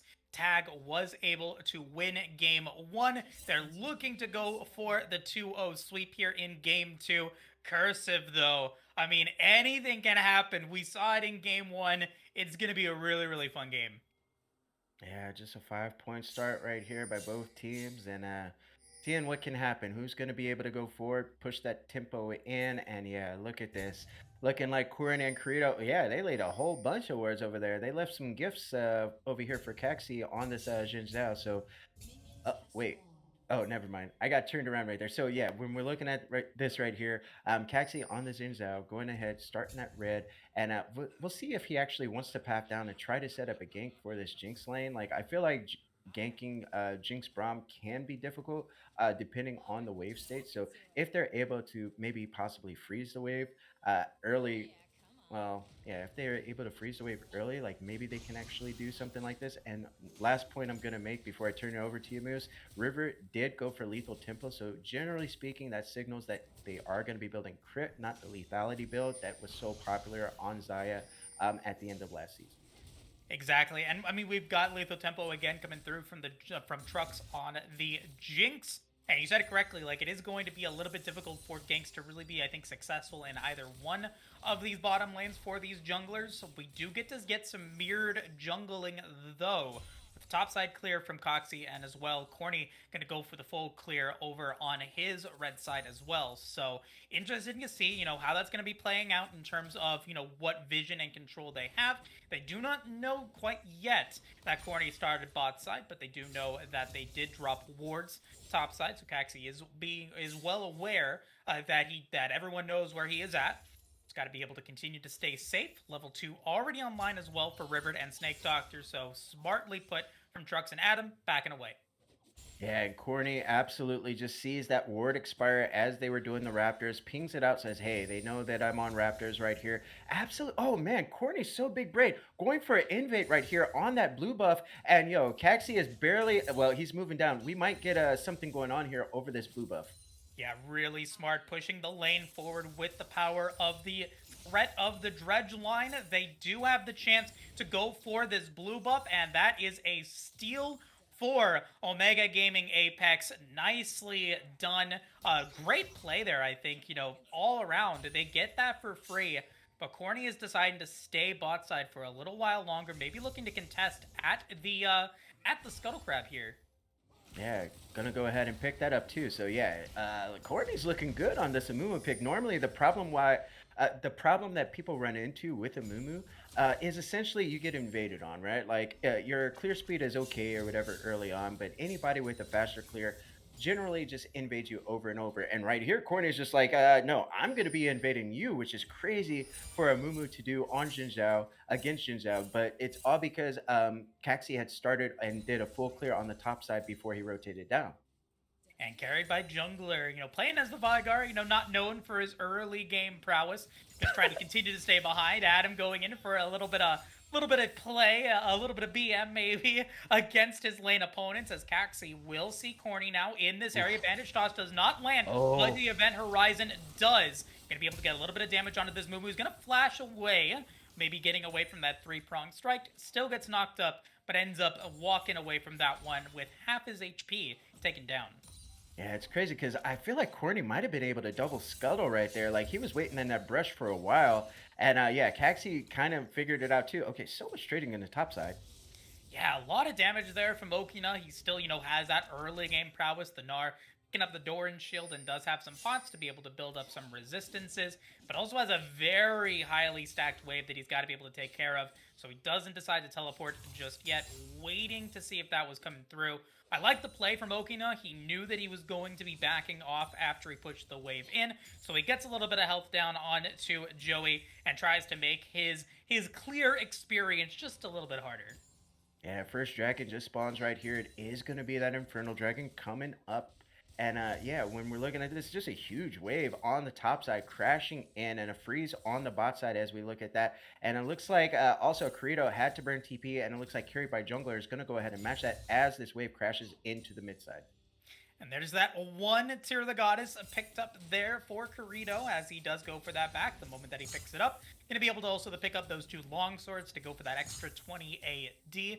Just going to still have control of the lane. And that's, I think, the power that Corki does have in the Veigar-Corki matchup is that despite maybe not having the same, power that he's not going to have into the late game, he scales up kind of the same way that Veigar does. His scaling comes a little bit faster, so he's going to be a little bit more powerful as we move into the early game. You're seeing him push forward. Shout out, though, to Carried by Jungler. His CS is on point with this Corki so far. Oh, yeah, look at this. Amumu going top. Spotted out. That does get spotted out. Looking like it's going to be okay. Carried by Jungler is level 6. He's going to land a lot of damage. The Primordial Burst will drop, and first blood, the pop happens, and Carried by Jungler will pick up a crucial kill onto Corrido. And with the show of the Amumu in the top lane, Team Ambition Gambit will use that opportunity to pick up the first dragon of the game. That Infernal going to go over towards them. Yeah, Carried by Jungler just kind of flex on him, showed the hands. Okay, top side. Okay, Yoey going to just be able to stash away there. Go ahead, Cursive. Oh, I was just gonna say, Carried by Jungler just kind of flexed, he put the hands on Credo, and Credo didn't flash, but he did have to back away. It was already too late though. So yeah, on the side of Team Ambition Gambit, Carried by Jungler just shows how much prowess that they have on these control mages, and on the bot side, it looks like they're looking for something with this Braum Jinx. All right, Corny is there, so it will be a 3v3, but a nice whip becomes light. He's going to land a lot of damage onto Riverd, who does have to use concussive blows, going to get stunned by it, but can't quite pick up the kill. Adam flashes in and can't actually get it. The double kill goes over to Snake Doctor as he lands the nice dredge line to get the third kill onto Trucks. A little bit of a bad news bears, though, because those kills go over to the support. Yoey is in trouble, however, as Dominus gets used, and he will fall. So across the rift, 4 kills for Omega Gaming Apex in that play. I feel like we're watching game 1 again, right? Like Omega Gaming Apex really have a really similar sort of start. Once again, they're up in kills, they're up in gold, they're pushing the tempo, and they're finding all these picks on the map. And Team Ambition Gambit, they had something started out right there by Carried by Jungler, but then everything turns south on the bot side. Trucks, Adam just barely cannot secure the kill on River with the Xayah. And yeah, Xayah had to burn everything to get out of there. Trucks still has flash available, so that is good. Okay. Okay. Oh man, they deny that. They deny that back though. They delay the play for River to be able to get back and pick up those items. Now has to stay in lane to be able to keep up with CS. Trucks, however, did kind of get an awkward back there, picking up the pickaxe and 2 long swords along with boots. So there is the Noon Quiver advantage for River for the time being. We'll see if Corny decides to maybe path down bottom side to maybe clean up the wave a little bit, but it looks like everything should be okay for them. Again, though, Riverd really showing off his prowess in the early game. Trucks is not having a good time. Nar's going to get used. Yoey about to lose it, and we'll end up backing off.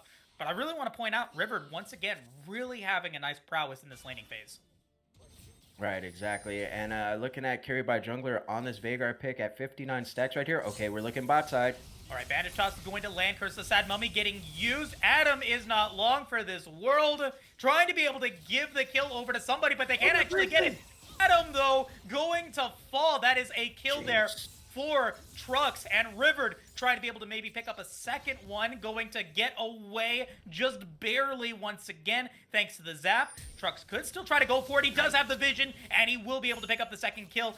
Maybe getting excited here, going to be able to try to find the root on the Snake Doctor, but the dredge line will land. The zap is coming through. Nice Zhonya's stopwatch from Snake Doctor, and he'll dredge line away. Oh man, that was so close. But yeah, Jinx Trucks once again making it happen on the bot side, and they needed that so desperately. And yo, this is definitely not a repeat anymore of game 1 because they came to play on the side of Team Ambition. Okay, a stopwatch getting used by Corrido. He will not have that available again, unfortunately. But that was so close. Carried by Jungler had the Primordial Burst ready. He would have fallen to that. But that is, the major development of that play bot side is a Snake Doctor knew Oh man, nice Oh, bandage toss for Corny as Yoey will fall once again. But I really want to bring that up because that was such a major play for Team Ambition Gambit that Omega Gaming Apex gave to them. They wanted to give the kill over to Rivered for the kill onto Adam. So Snake Doctor and Corny just don't pick it up. They end up giving 2 kills over to Truck. So they end up winning out in that trade for being generous there, Cursive. oh yeah, and Trux is down CS right here, but yo, he's alive. He's like, yo, I'm alive. I'm almost online, and that Gale Force is going to be complete by River on this Zaya pick, so that is nice. And it looks like Corito's going to finish up the Hex Drinker as well. Hex Drinker just got some buffs here in 12.3, which is very, very nice. And okay, party in the bot side, everybody's invited. All right, Glacial Fissure is up. Caxi also has the Crescent Guard as the Dredge line lands. Ribbert is going to use the Gale Force to try to get away, but is going to get slowed by the slow from the Glacial Fissure and will die to the Super Mega Death Rocket. The Chompers picking up the root. That is 2 kills for Team Ambition Gambit. And in Jinx we trust, or I should say in Trucks we trust, because now they are playing through this bot side and everything is starting to turn around for this Gambit squad. Normally, like we talked about in Champ Select, they play through mid lane so much, even top lane a little bit, but a lot of the pressure came through, carried by Jungler in the mid side. But yo, right here, Trucks is just putting on a display, getting fed right here, right place, right time, and yeah, now this Jinx is almost unlocked online and got to bounty as well.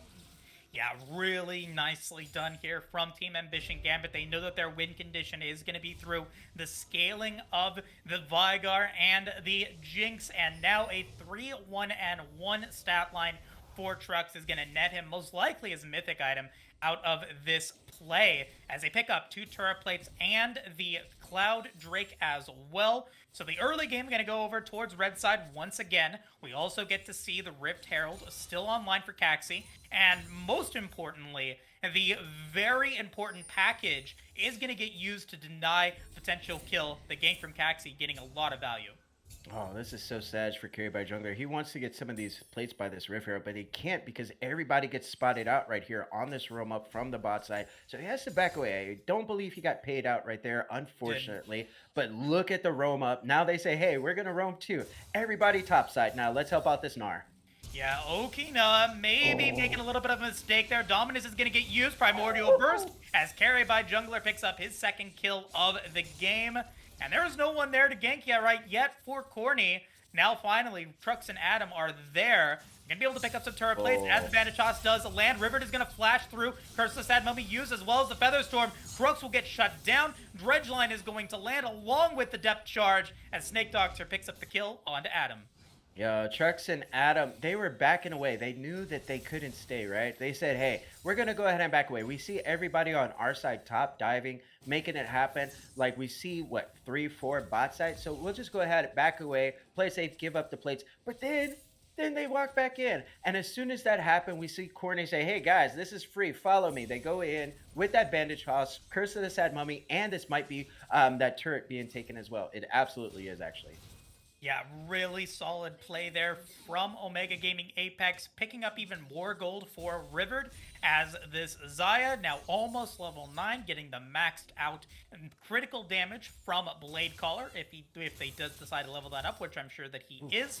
Yoey, however, that is, that's something that we talked about in draft. The top lane pick and the power of the Renekton in the early game and how impactful he's going to be.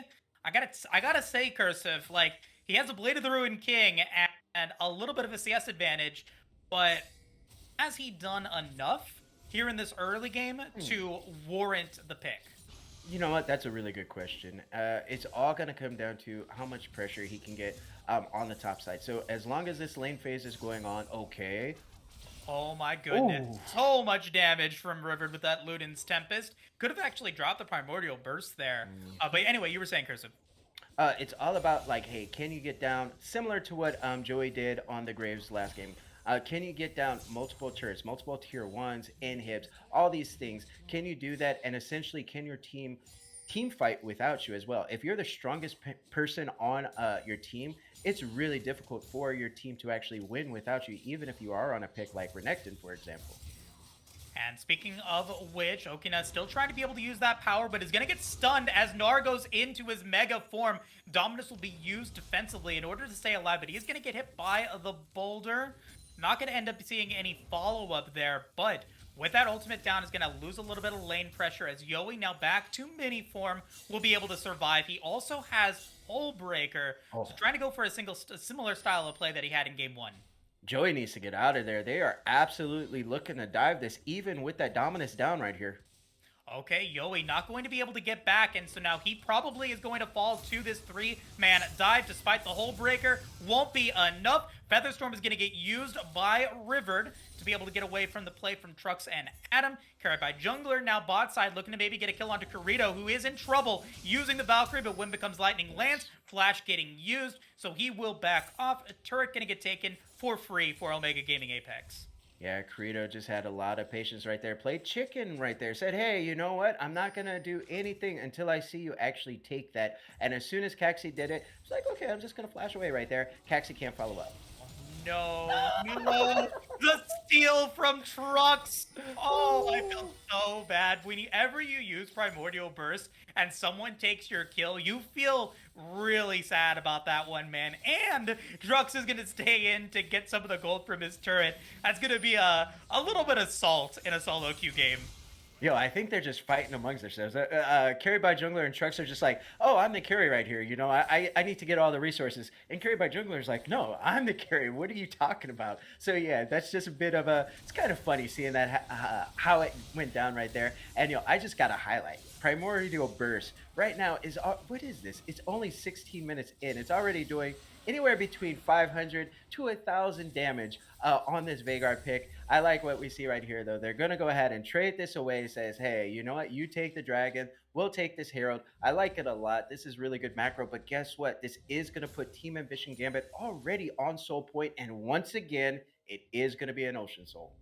Yeah, but I mean, take a look at the set that Team Ambition Gambit was able to get. That is a beautiful 3-dragon set. Infernal Drake, Cloud Drake, and Ocean Drake. You get the best of all worlds there. Definitely, for sure. And so, that's going to be something that Omega Gaming Apex is going to have to really care about as we go into these team fights. Carried by Jungler, I'm sure that he has a lot of stacks. Adam, though, sniffing out the potential play, is going to be able to back away. But, like you said, Ocean Soul Point is now potentially available. Trux is going to flash preemptively along with Pressing Guard getting used. So, a nice little scare there from Omega Gaming Apex. Yeah, I mean, it's good that they got their boys back right there, but Trux had already burned the flash. Everybody else kind of reacted to it and everything. They don't re-engage off of that. I do want to highlight, though, it looks like Omega Gaming Apex had set up a 1-3-1 there for a second. Nothing really materialized out of it. They moved Corki up into the top side. Now Corki is going to TP into the mid lane, try to put the pressure down as this wave crashes in, as they drop this Herald right here. And you see the vision starting to get pushed up more and more for the side of Omega Gaming Apex. So we see how much they can get off of the back of this Herald play. Maybe trying to find a play here. Corito had teleport and the package used. So he wanted to be there to make sure that they're able to pick up that tower, which they sure do, but they don't continue to keep the siege going. They didn't have really any minions to back up the Rift Herald play. So they'll take some of the jungle camps. They'll take the tower in the mid lane. And that's going to give them just a slight turret advantage. Corito using the package there for some minions? Yeah, I guess it was about to time out or something, or he was just like, oh, I don't need this. I'm too good. I don't need package. So I like that prowess. He's just like flexing right there on these minion waves. He's like, bro, like overkill all day with the package. Let's go. I mean, but that is a big cooldown that you've now, essentially wasted there. And I wonder if Team Ambition Gambit recognized that and could potentially use that to their advantage moving into the Baron, which is spawning in 40 seconds, to the Ocean Drake that is spawning in 2.5 minutes. Like, Valkyrie, the package Valkyrie just does so much in terms of zoning your opponent out of position, and then also just to be able to drop that damage in so that then you're able to find your right position and you're able to whittle down these opponents. So you really don't want to be using package, hastily or wastefully or whatever you want to say. So unfortunately, that play does not work out. It will be back online at around, I think, the 24-ish minute mark. So we'll see what he does with that. But we have to really pay attention now to what Team Ambition Gambit has built so far. Almost 2 items for carried by Jungler. Trux is close to 2 items as well, picking up that last Whisper. So now having some lethality to go with that Gale Force. What's the play here for Team Ambition Gambit to keep this momentum going? Yeah, honestly, if they just stall out, I think they're winning, right? Like, you don't have to necessarily force the tempo with this team comp that they have. As long as you're getting farm, you're getting CS, you're getting gold and items, like, you're in prime position to absolutely destroy this game. Because when you have Veigar Jinx, this is huge scaling right here, and they already have pretty solid leads as well. So you don't need to do anything to risk it. You play safe, you farm up, and I hate saying that because, like, I like proactivity, but in this situation, Team Ambition Gambit, like, hey, you know what? It's okay if gaming Apex is like going through and taking your jungle here and there. As long as you're able to catch these waves and make something happen with that, I think you're gonna be okay. All right, and Cursive, I got to ask you because you're in game, spectating it as we watch it. What's the stack count on Carry by Jungler right now? The stack count on carry by jungler is going to be 159, almost 160 right here. So when we're looking at the damage, oh gosh, it just timed out right there. So when we're looking at the damage right here, it is 159 extra AP, right? But when we're looking at that primordial burst, we're at, I mean, it's gone up to 540 to about 1100 right here. So it is very, very strong. If you get low, you're dead. And yeah, Corito had to buy the small amount Maw of Malmortis because of that burst potential is so big by Curie.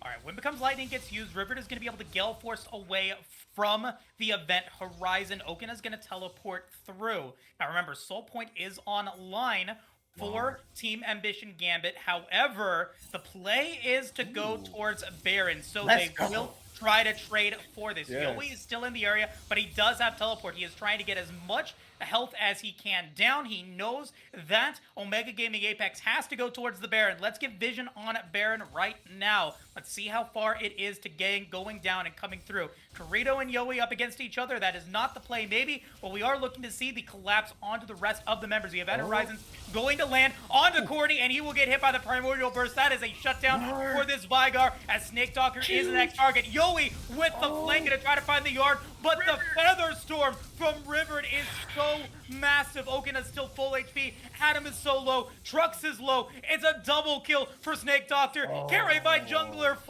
Disaster for Team Ambition Gambit and the ace for Omega Gaming Apex. Oh man, that was so close to being so big for Decided Gambit. There were some misplays, miscommunications of how that timed out right there. But I gotta highlight River with that Feather Storm, with that Blade Caller pullback was so big because the damage and the root just stopped everything right there. And I feel like on the side of Team Ambition Gambit, it looked like they used everything a little bit too quickly, unfortunately. And when that re-engage came through, when River got out of that with that RE on Xayah, it just turned everything around because they had already used everything and nobody got firsted down really. So I once again gotta highlight, like, hey guys, when you go for plays like this, make sure you mark who you're actually going for. I gotta highlight also, last thing, Joey on that flank was absolutely kind of clutch right there, but unfortunately they didn't coordinate who the kill target is.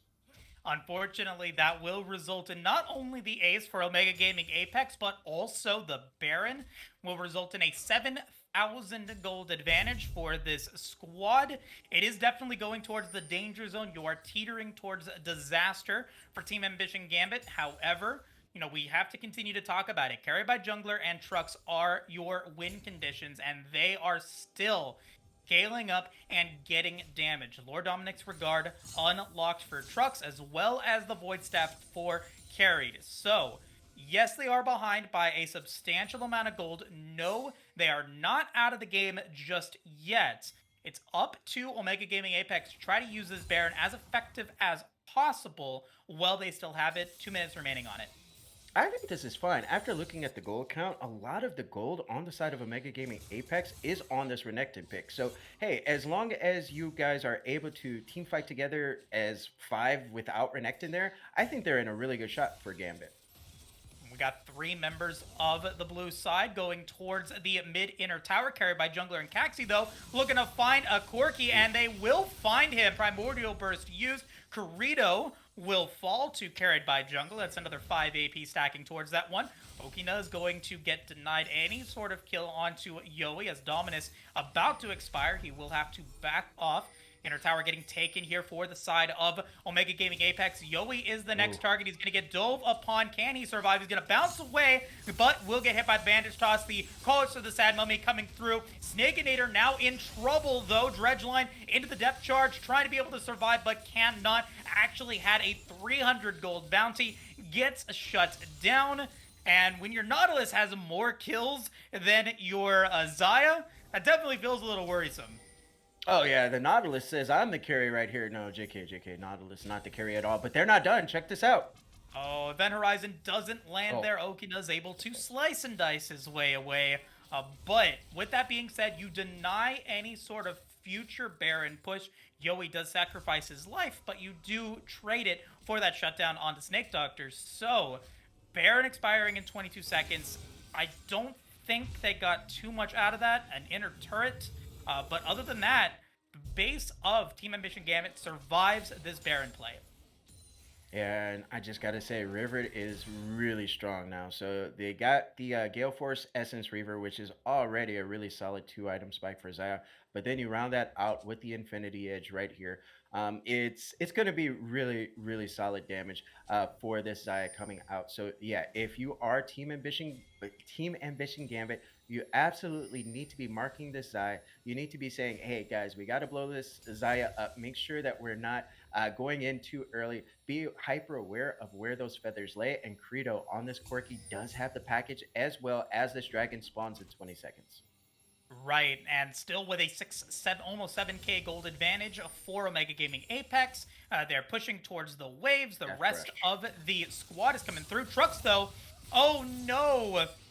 That is a big kill as Rivered takes down the Jinx. That will deny any chance to go for an Ocean Soul. And that's a little bit of deja vu here, Cursive. Once again, the red side team getting 3 Drakes, getting to an early soul point, but denied by the blue side.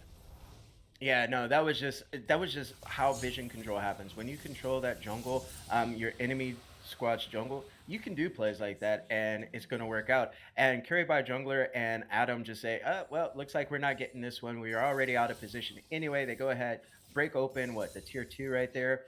Death cap is complete for Vega right here. So, yeah, the little boy is turning into a big boy right here on this Veigar pick at 207 stacks. Oh, baby. So we're looking at 760 damage at the low end, 1500 right now on that Primordial Burst. So Veigar can essentially basically one-shot Rivered on the Xayah pick, who doesn't have any sort of a shield bow or anything like that. So if I'm carried by jungler on this Veigar pick, I'm an assassin at this point. It's like all I have to do, blow up Rivered, and we win. Gotta blow up Rivered, but you have to set up for it. Remember, Featherstorm makes Rivered untargetable and denies the damage. So, if he uses it correctly, the Xayah will be able to survive, and your big teamfight tool is now no longer available. He has 2 carries that he potentially go for, either to Corrido or to Rivered, if they decide they want to go for that one. Corrido is going to get spotted bot side as all 5 members of Team Ambition Gambit try to defend this inner tower. Adam is pushing forward, going to land the winner's bite of the Snake Doctor. Is going to move in, but misses the Glacial Fissure as we see 1-for-1 go through. Okina is going to try to come in, going to try to get the kill onto Adam. Caxi is now in trouble as well. Featherstorm is used and will be a kill there as carried by jungler, dealing a lot of damage with his kills. Trucks now trying to flash in, trying to pick up a kill using the Gale Force onto Corrido. Can get it and will be able to back away. Adam will not land the winner's bite. So, a very climactic fight leading to 3 kills for Team Ambition Gambit, 2 for Omega Gaming Apex.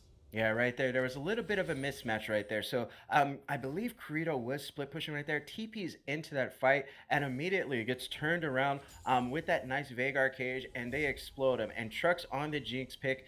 The nice thing about Jinx unlike Zaya, is with the rockets, you're able to do so much splash damage. And when we're looking at Zaya, the reason why she can be a little bit difficult is, for one, you're usually not building something like a Runance. And even though, yes, her feathers do go through, when you proc anything with a Q, a W, basically all of her abilities proc that kind of AoE damage. That's still kind of like in a line, right? So it takes a little bit of planning and positioning. And I'm a Zaya like main, I suppose. So when Oh, I'm looking at this, I'm like, oh yeah, like when you're using Zaya, it's a little bit of a like geometry kind of thing with how you're trying to position it. So it's very nice watching this. Zaya is really, really big right now. 4, 2, 10, 650 gold bounty. So yeah, once again, it's all about can you kill the 80 carries? But when we're looking at carry by jungler on Gambit, like he's absolutely a threat. 6, 1, and 2. now, speaking of carry by jungler, while he is a threat, there is something that I do want to point out here. Something that I see in gold level play, even in some higher level plays, that really needs to be addressed. When you're building your Zhonya's Hourglass, right? Like, he's picked up the Seeker's Arm Guard and the Phoenix Codex, but he doesn't have room for the stopwatch. Even though you don't have Zonias, the stopwatch still does the same thing, right? Like, you want to be able to get the most value out of that item as possible. And if a team fight happens before he picks up his Zonias, he's not going to have that crucial playmaking tool available. I think whenever you have the opportunity to go for it, make sure you get the stopwatch first so that you can use that to your advantage while you're trying to build up to your hourglass. Ooh, and they're going to try to force a fight right here. This is definitely on Vision on the side of Omega Gaming Apex, and they're just trying to burst it down. Says, hey, come fight us, or we're going to take this Baron. Alright, by jungler does have teleport, could try to go in if they wanted to, and will, but goes towards the mid lane as Caxi tries to go forward, but does not have protection and doesn't have any sort of follow-up just yet. Trux, however, is coming through with the chompers. As Adam goes in, they're going to be able to find the damage onto Corny. Corny is the target, and Corny will fall. Adam, though, going to go down as well as Yoi gets targeted down, trying to flash for the Gnar, but can't make it happen. Meanwhile, all the while, Okina, top or bot lane, pushing forward towards the inhibitor turret, gonna get a ton of damage onto it. This Renekton, at least putting in the plays, is gonna be able to take down the inhibitor turret, maybe even the inhibitor. Yo, Okina on this Renekton pick. I feel like you heard me saying that, like I wasn't digging the Renekton. He absolutely steals a play out of Joey's playbook, says, I'm just going to split push everybody to death. And look at that. On the side of Omega Gaming Apex, they were absolutely strong enough to win this fight without that Renekton pick. And as soon as they win that Baron fight, everything just escalates and de-escalates real quick because of how strong they are. And yeah, it almost looked nice. Caxi tried to like make something happen, but unfortunately you didn't have the thresh. We saw all these plays with the flash over the walls last game in game one, flashing over the walls multiple times and then getting lantern out. But this time Adam's not there to do that. Tries to back him up. Joey tried to back him up as well. Almost had a nice positioning for that Gnar ultimate. But yeah, it was already just too little too late because this Jinx, or I'm sorry, this Zaya is so strong right now. And yeah, picks up a QSS and completes an LDR as well. So Zaya is very strong right now. And once again, if you don't kill Zaya, you don't win the fight. And still trying to be able to stay as protected as possible. The QSS is there specifically to stop the CC from Adam and carried by jungler. If he gets hit by the event horizon, he is dead. He will perish to the magical damage that carried by jungler is bringing to the table. But we have entered a late game danger zone for the Vigar. Whoever he decides to target, he will inevitably, most likely, kill in these fights. But with Baron still up for another minute and a half, I'm sorry, another 45 seconds, pardon me, Team Ambition Gambit will lose the inhibitor in the bot lane. Joey is pushing towards the top side of the rift, maybe looking to go for a play across map. But every member of Omega Gaming Apex is looking to be able to push forward towards another tower. They're able to clear out the wave this time. Kirito is getting kind of chunked down, but they don't go any further just yet. Turret survives. They're waiting for the minions. They've got about 18 seconds before it does expire, so they will be able to get a little bit more damage onto this tower. looking to be able to get something here. Adam trying to do what he can. They're trying to clear the wave, looking to defend it. They will be able to defend the inner tower for the time being, but Okina on the top lane, or the bot lane, looking to just push that forward as well. Yeah, Okina is definitely putting out some pressure. Okay, here we go. All right, now can the Gnar be used? He can't even get to Mega Form. Okina's going to be able to get the kill onto Yowie as Feather Storm comes through. Nice use of the Crescent Guard to be able to deny the damage from the Feather Storm. Okina in trouble, though, does not fall as we get a beautiful dredge line from Snake Doctor as they pick up a double kill for this Xayah, a triple kill for this Xayah, potentially the Quadra, not going to be the Quadra, it's the Ace for Omega Gaming Apex, and we are taking this series to a Game 3. Yeah, there it is. GGWP. Okina on the Renekton pick, putting out so much pressure on the bot side. Unfortunately, I was going to call this out. Team Ambition Gambit didn't actually respond to that correctly. So what they needed to do was actually rotate at least 2 people, possibly 3, over to deal with this Renekton pick to try to shut that down. No matter what happened, that mid-side turret was probably going to fall just because of how low it already was. So essentially, you have to stop the Renekton push right there with multiple people, kill him, and then rotate back over to the mid-side and stop that inhib from falling. Unfortunately, they let that inhib go down, and then they recognized it and said, hey, guys, you know, it was kind of like a scramble. It's like, oh, we got to stop Renekton. And then they said 4 or 5 people over there. And as soon as that Gnar got killed, it was a 5v4, and it was basically GG. It almost looked like the Jinx was going to pop off. Trux was super, super close to making it happen. But yeah, no, River just said, no, we're shutting this down right here. We're going to win. We're not going to let this go any further. GGWP, Omega Gaming, Apex, popping off right there, and they took that lead that they built in the early game, and this time they held on to it, and they got a nice dub out of it. Yeah, very nicely done from Omega Gaming Apex. The name of the game for Team Ambition Gambit was to try to scale into the late game and just obliterate them with massive damage. Unfortunately, the scaling from Omega Gaming Apex was quick enough for them to be able to get the kill onto the Nexus and win Game 2. With that being said, that is going to take it now to a Game 3 situation between both Team Ambition Gambit and Omega Gaming Apex. Going to be a really fun Game 3. We're going to get into the draft here in just a moment. We'll be right back. Everybody, panic! Hold on. I'm about to say something really cool. 3, 41, 9, and lift off! No one dies screaming without me. I feel like I forgot to shoot something. You're starting to bore me. She's such a loser, always ready to cry. Da-da-da-da. Aw, come on. What's the worst that could happen?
right, guys, it is time. We are now live and ready for game number 3 between Team Ambition Gambit and Omega Gaming Apex.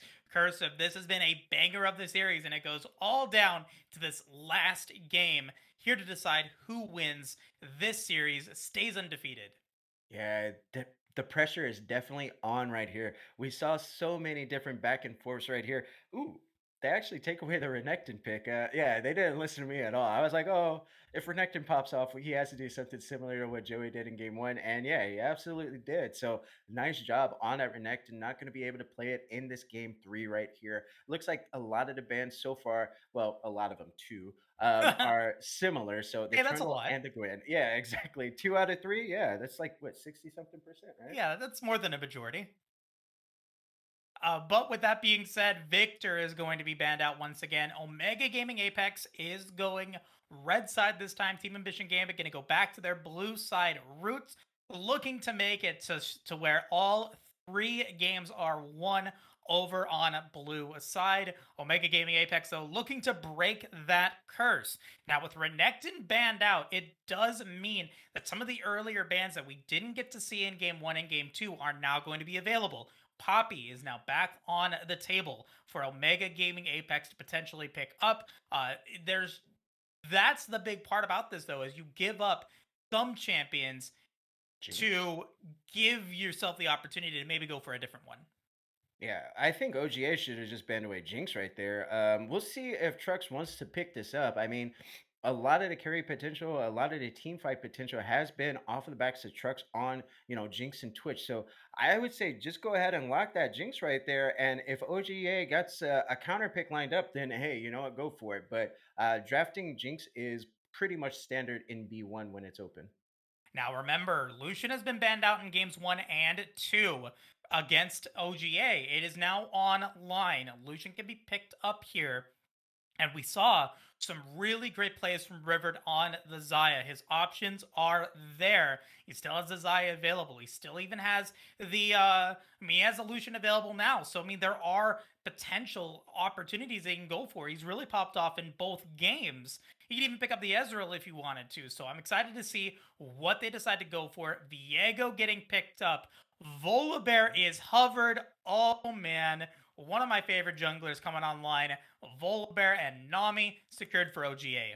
Well, that does look like it's probably going to be the Lucian pick right there. But the fact that they only got the Enchanter here is kind of like, oh, hey, are we going to actually pick Lucian Nami right here? Or are we going to pick something else? But I like what Team Ambition Gambit just did right there. They're like, oh, we don't care what you're doing over here. We're going to go ahead and lock our jungler, his favorite jungler, which is Viego. So Caxi on this Viego pick, like he's the man on it. So I like that they go ahead and take that away.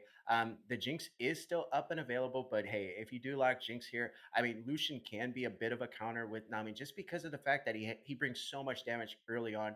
Jinx can outrange, but if Lucian ever gets close, dashing in with a shield by Nami, like it can be very, very difficult. Okay, I like this. This is basically in prep and say it's just a hover. Excuse me, but it's saying, hey, if you want to go Lucian, we'll go MF right here. And I like this a lot right here because MF is a classic matchup into Lucian where it's not necessarily a hard counter. It's more of a sign of a kind of a coin flip soft sort of counter here. But Lucian can still absolutely out damage the MF, but MF can at least hang with Lucian better than Jinx. And last point I'll make is we all know how powerful that bullet time is. And when we get into these 5v5s that both of these teams have been playing around, it's all come down to the 5v5. So I do like MF just being able to absolutely clean up. And there goes that Xayah pick you were talking about. Yeah, Xayah back online. I mean, Trux had some good plays, had that pentakill in game 1 with the Twitch, but it was Xayah, the Flash Featherstorm Blade Caller, to be able to root everyone in the mid game, turned the game around for Omega Gaming Apex. It helped them secure game number 2, and so they're going to be able to use that as the opportunity here. Carry Jungler is going to have that respect ban against that Vigar, not going to be available for game 3. Team Ambition Gambit, they now have to worry about the Xayah, who can get away from the dredge line and the bullet time if he uses Featherstorm correctly.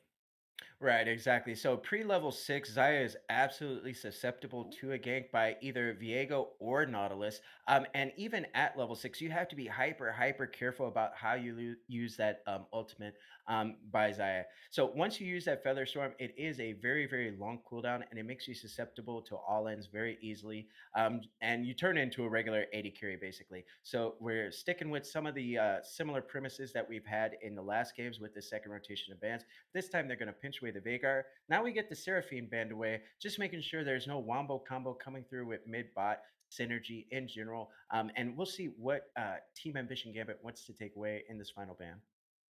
Yeah, Corky is gone. You've got the Victor gone. Now you have the Seraphine and the Vigar gone as well. So your mid lane pools are getting a little bit pinched. Ornn is going to get banned out as well. That is one of the only constant second wave bans that has been taken away. Team Ambition Gambit do not want to give the powerful team fight potential that Ornn brings to the table over to OGA. Mid and top lanes both still available here. Let's see what they decide to blind. There are still a couple of really powerful mid lane options that can come through. Auction could come in. Ivern is hovered, and Ivern is chosen, so they might be flexing the Volibear up to the top lane. Yeah, I was gonna say Volibear is kind of a bit of a flex pick in general, jungle and top and everything. And when we see this Iron lock in, this is basically going all in on River on the Zaya, essentially saying, hey, you know what, we're gonna go ahead. We believe in that hopium that LS has brought to NA. Let's go ahead, get this double enchanters going in. And it's still gonna take at least one more like damage carry coming from the side of OGA. Oh, that's a brand right there. Let's go. Yo, all right. This is so crazy now. I feel like these teams, I don't know if they agreed on something in game three, but I'm digging it. I'm all for this. Says, hey, Ivan, guess what we're gonna go ahead and do? We're gonna go get the flamethrower himself, the brand, and just go ahead. Flamethrowers burn up trees, so we'll see if this is actually a thing. Oh no, this is for real. So it is going to be brand going in. That's a lot of team fight damage though. When you're looking at a brand MF, like you land any R layer down together, you instantly win the fight right here. What an adaptation and innovation by Team Ambition Gambit. And then you got the Gangplank Ultimate as well to also layer on top. So this is so crazy watching this. We'll see how it plays out, see if it works out for them. I hope it does because it should be sick if it does. Yeah, really fun. And you are building two enchanters now for Omega Gaming Apex. The Ivern can go for that Moonstone Renewer and could really start to build up the damage for the Zaya as these team fights ramp in. Team Ambition Gambit, though, they are looking to get into the fight and get out as quickly as possible. The burst potential and the amount of damage that they can get with a barrel combo, with bullet time, with pyroplasm is going to be massive once we get into these potential team fight phases. We have had some really incredible slugfests here in this series, and it looks like it's going to happen once again with a little bit of a twist. OGA is going to be locking down the Vladimir here. Very curious to see how the Vladimir is going to be able to play into this one. He does have the invulnerability as well. So, I really like this from OGA. Both of their carries are able to be very safe in these team fights. Right. Like I think you're really onto something because this is going to be very safe. This is saying, hey, Kurdo, River, like you two have been the ones carrying for the bulk of it. I gotta say though, Okina last game really popped off, and it was hyper impressive to watch the Renekton like just kind of take over right there after one item and everything. This time though, looks like Okina is going to be on the volley bear, and I feel like when I'm looking at this side of Omega Gaming Apex, I feel like they have a really innovative sort of dive comp that they have going on, dive slash siege. So it's like you're looking at it, it's like, hey, Volibear turns off turrets. Zaya can absolutely drop aggro with Featherstorm. Ivern, you got Daisy who can take up turrets, and then you got Vladimir who has to pull. So it's like you have four different ways to dive people super early and very innovative in general. I feel like this is going to be one of those things where communication is so important for the side of a Mega Gaming Apex because just one slight misclick or misstep and you can absolutely lose. And we saw that happen at Gambit last game where it looked like they were in such a good position to maybe win a fight, maybe win something and turn it around. They weren't able to actually do it. This time on the side of Gambit, they just said, "Hey, let's just go for it. Push R. You know, as soon as we see them, let's just push R." And yeah, this is going to be. I feel like this is going to be the game of games in this Game 3 series. Yeah, I mean, everything comes down to this one. Both Team Ambition Gambit and Omega Gaming or Omega Gaming Apex have done some great work in weeks 1 and 2. They have been able to really put in the power and the damage, and now have the opportunity to continue to keep their flawless record going. But they're going to have to Oh, fight for it. They are going to have to try to do whatever they can to give us the opportunity to make this happen. Now, I heard the oh, emotion in your voice, Cursive, because we are getting the mid Ivern out of this yeah. play. Vladimir gonna be piloted by Okina in the top lane. What do you think of this adaptation? I think GP.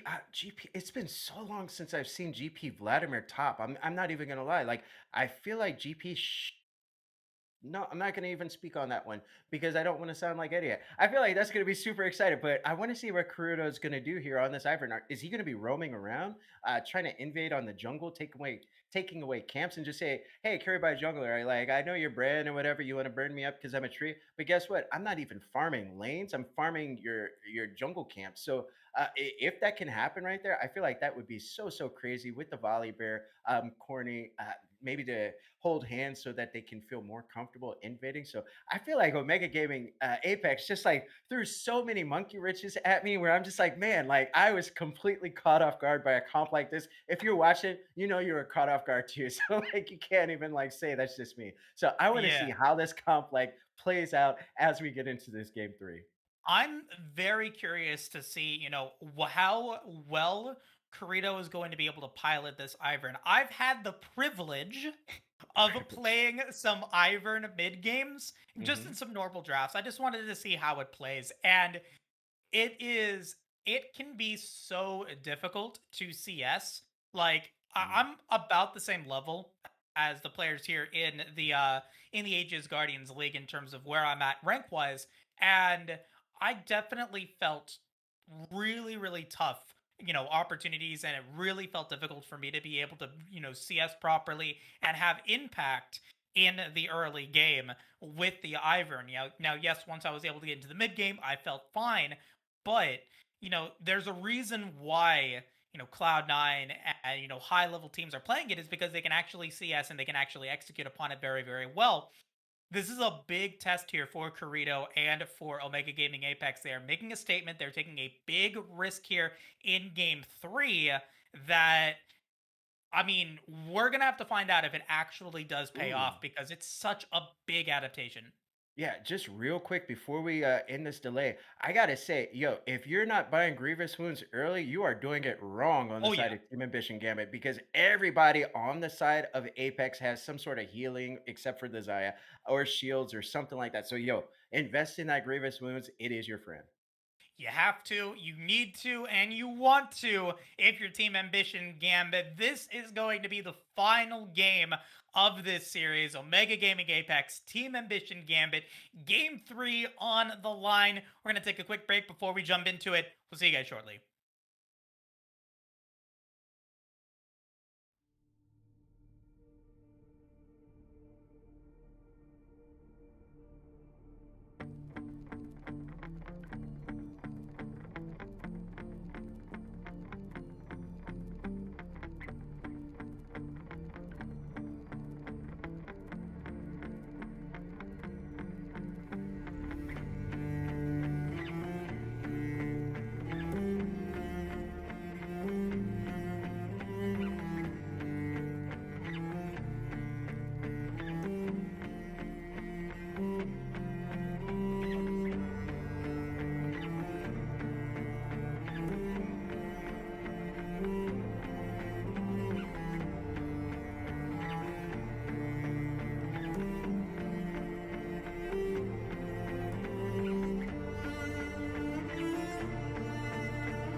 All right, guys, the moment that you've all been waiting for. Game number 3. Team Ambition Gambit and Omega Gaming Apex, two of the front runners in the Zon division, slugging it out against each other in a very important and very fun game 3. I've been looking at the chat, the comms that we've been seeing just in the regular phases here. Both these teams, regardless of wanting to win, they both want to be having a good time. They're both enjoying themselves, and it's what we want to see. Oh yeah, absolutely. They're having a lot of fun.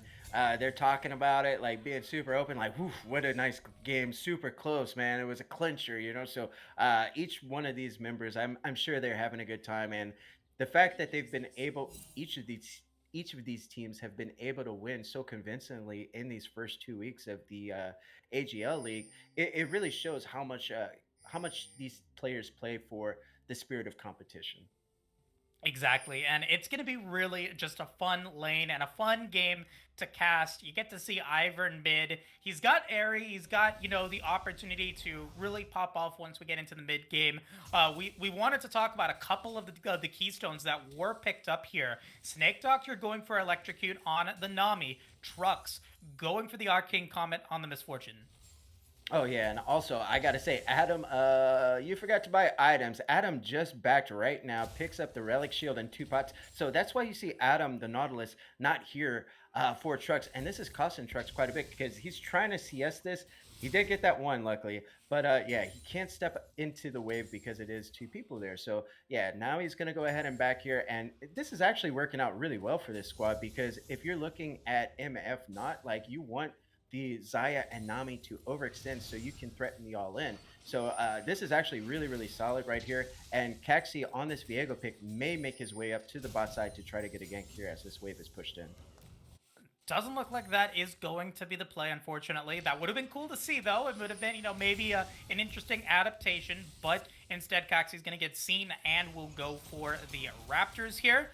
A little bit of damage onto Snake Doctor as the trades continue. However, it is going to be now a nice dredge line landing on the river. They're going to back off before they get a little bit too out of control. Nice blade call there. Will make sure that that trade stays about even. Oh yeah, nice little harassment going on by this brand here in the mid side, making sure that Kuruto can't do anything crazy and just poking him down, essentially getting as much CS as he can. I gotta highlight Kuruto's doing a really well up until I just said that he was doing a really good job of CSing, and I just jinxed him. I'm so sorry, Kuruto. My bad. Yeah, it feels bad when you miss the cannon minion, especially the first cannon minion, but, that is kind of the name of the game when you are playing Ivern. You don't necessarily have a lot of power, and your auto attacks don't do a lot here in the early game. Still farming fairly well as Corny Cuz come up, just providing a little bit of crass over to Carry by Jungler. You see Carry by Jungler, the brand, actually picking up the minion dematerializer here. What are your thoughts on that rune? I actually like it quite a bit. Unfortunately, it's just really tough to get to sometimes because it's in that shared row with biscuits, which is really solid, right?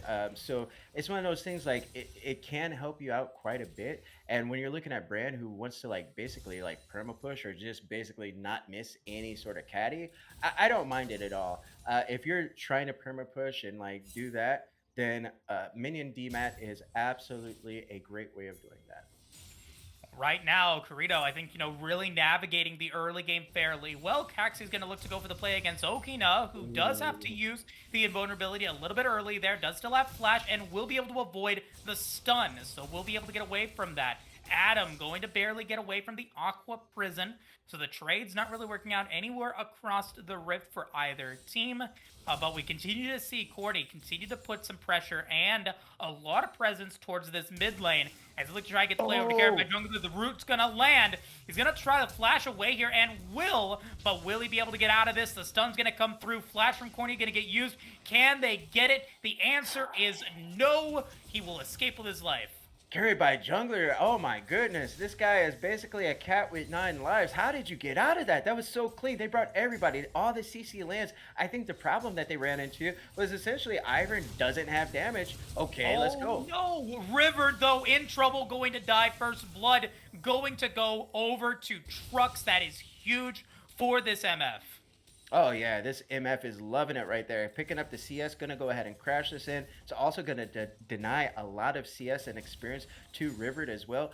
It's gonna be able to pick up some, but not all, right? And yeah, Brand's gonna go ahead, back by reset, picks up another amp tone as well, and a control ward. And we'll see what Ivern picks up. Obviously, it should be, the Moonstone and everything like that. I just want to see what he's gonna get on this back though.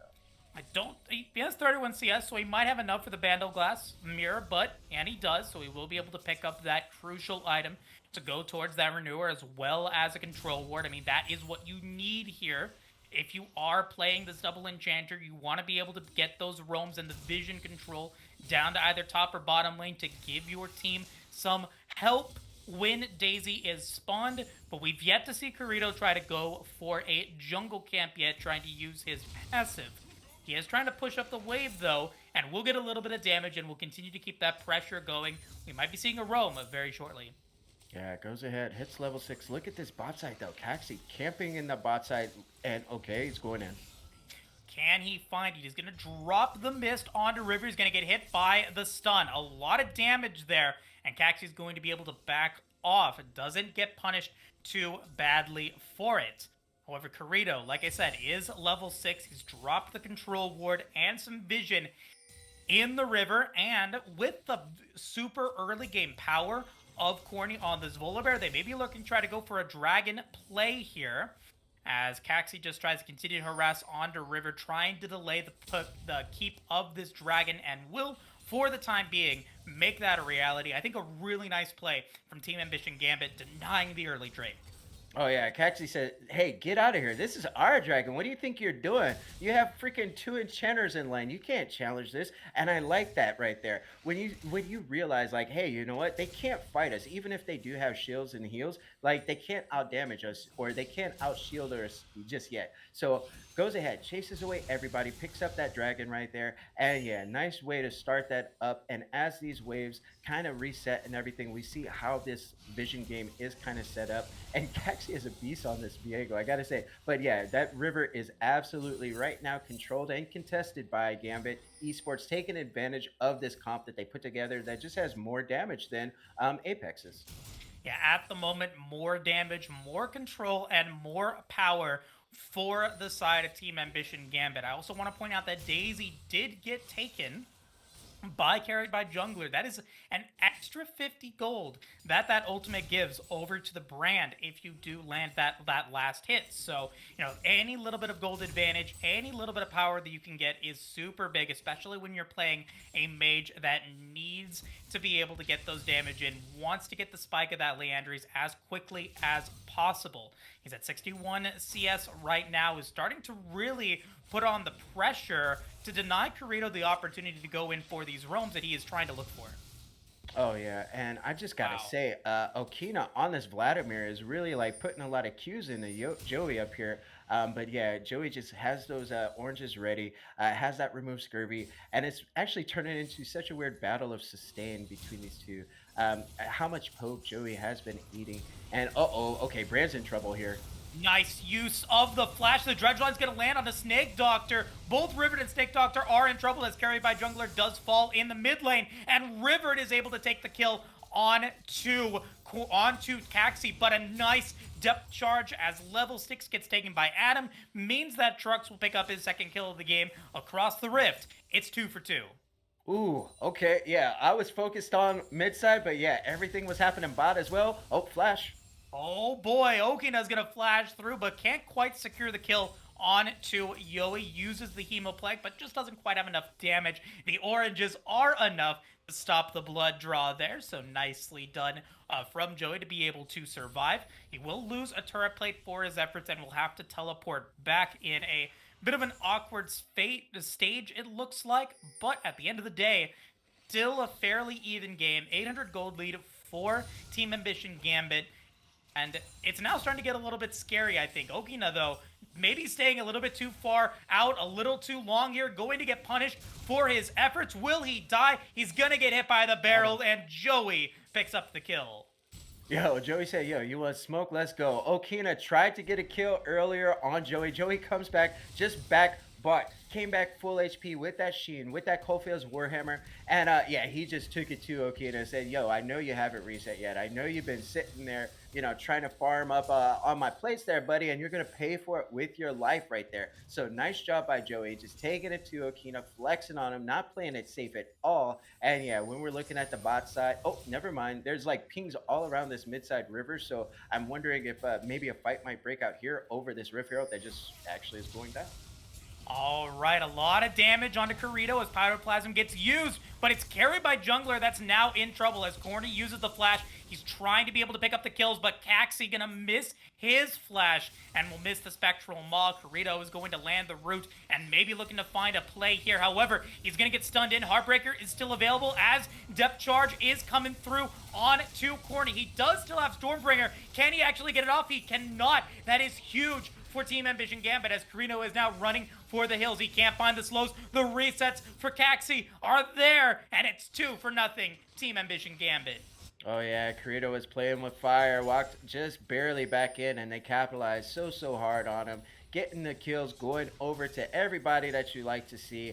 And yeah, they're just making it happen. This is the first time out of 3 games that Team Ambition Gambit is walking away with some of these leads, and it's crazy to watch because they have always been behind. So I want to see what's going to happen with this lead. Omega Gaming Apex has been in the driver's seat essentially every game pre 15 minutes. So if Team Ambition Gambit responded to deficits like we saw, like so scrappy, I wonder, hey, you know what? Can Omega Gaming Apex do the same thing? Rift Herald also secured for Team Ambition Gambit out of that play. That's going to be another nice neutral objective that they picked up, denying the Volibear even further. Very curious to see, and I think very impressive. Shows the power that Caxi has on this Viego to be able to get 2 neutral objectives against a Volibear. A really nice play coming in. Another Daisy is going to fall. I'm keeping track of them, Cursive, because that's now 150 gold in the pockets of Team Ambition Gambit because of those Daisy kills. And Rift Herald gonna get stopped as well because Corito can't really defend against it, so they're gonna be able to drop the Rift Herald. They get 2 turret plates and maybe even a little bit more as they look to potentially go for this next Drake. Yeah, and it looks like that Moonstone is complete by Corito, and he's down a lot of CS, but you know what? You're Ivor mid, like, you're not here to CS, right? And as this dragon is basically not started up necessarily, but they're trying to set up vision for this dragon. Doesn't look like anybody wants to pull the trigger just yet. So I just want to say, Caxi on this Viego pick, like, you're kind of seeing why it's always banned away, why they were really apprehensive giving it away in the first 2 games where we saw it banned out. And the fact is, he's playing with so much confidence on this Viego pick, and you can tell that comfort level on this high skill cap sort of champ. So if this continues right here, I really feel like Gambit is just going to snowball and just take all these objectives, and I'm really worried about Apex if they're going to have actually enough in the tank to deal with this come mid game. Yeah, well, like you said, I mean, Corito is basically full build. He has the Moonstone Renewer to be able to go in for those extended fights, and will look to try to build up, I'm assuming, his Lucidity boots next. But unfortunately, Corny, not yet with enough power, is going to have to cede the second Drake of the game. And hey, no Ocean Soul, no Ocean Rift game 3. We get an Infernal Drake. Even continuing, the Rift is saying that they are displeased with the Ivern mid as the fires now come through. That's actually hilarious. But yeah, so we're looking at the items coming in right here. Joey on this GP pick. And look at Daisy just putting in work right here, right? Oh, wait, no. Okay, I thought maybe Corny might turn off some turrets right there, but no. So it looks like this Essence Reaver is complete by Joey. Working on that second item. Probably going to go for Eclipse, maybe a Dust Blade or something like that. And okay, let's go mid. Or top, I mean. Yeah, wow, a lot of damage. Okina is in trouble and will barely survive as the blast comes in. Daisy is still up, did take a couple of turret shots there, but won't actually fall.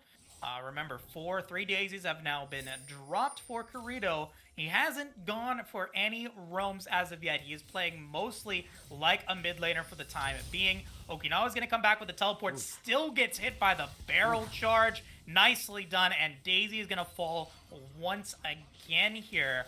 I'm waiting to see Kirito come online with this Ivern pick, because at the moment, we haven't really seen anything yet. His turret's about to fall, and things are going to start to get really dicey for Omega Gaming Apex if they don't make a play happen sooner rather than later.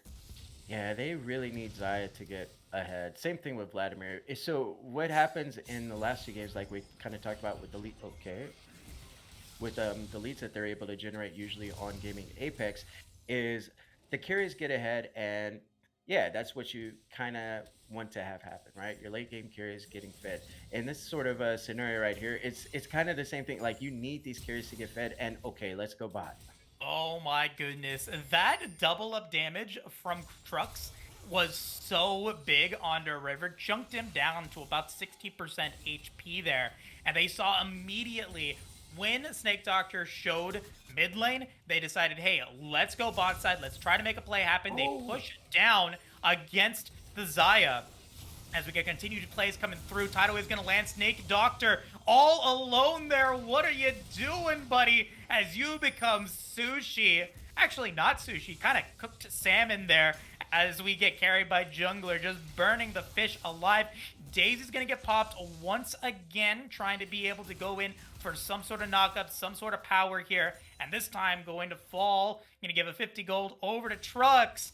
Man, we're reaching that point where Daisy's given over more gold than he's given. That's actually hilarious. Yeah, so Snake Doctor. So the reason why they got caught out right there, they were hiding behind some minions, but then instantly carried by Jungler just one-shot him.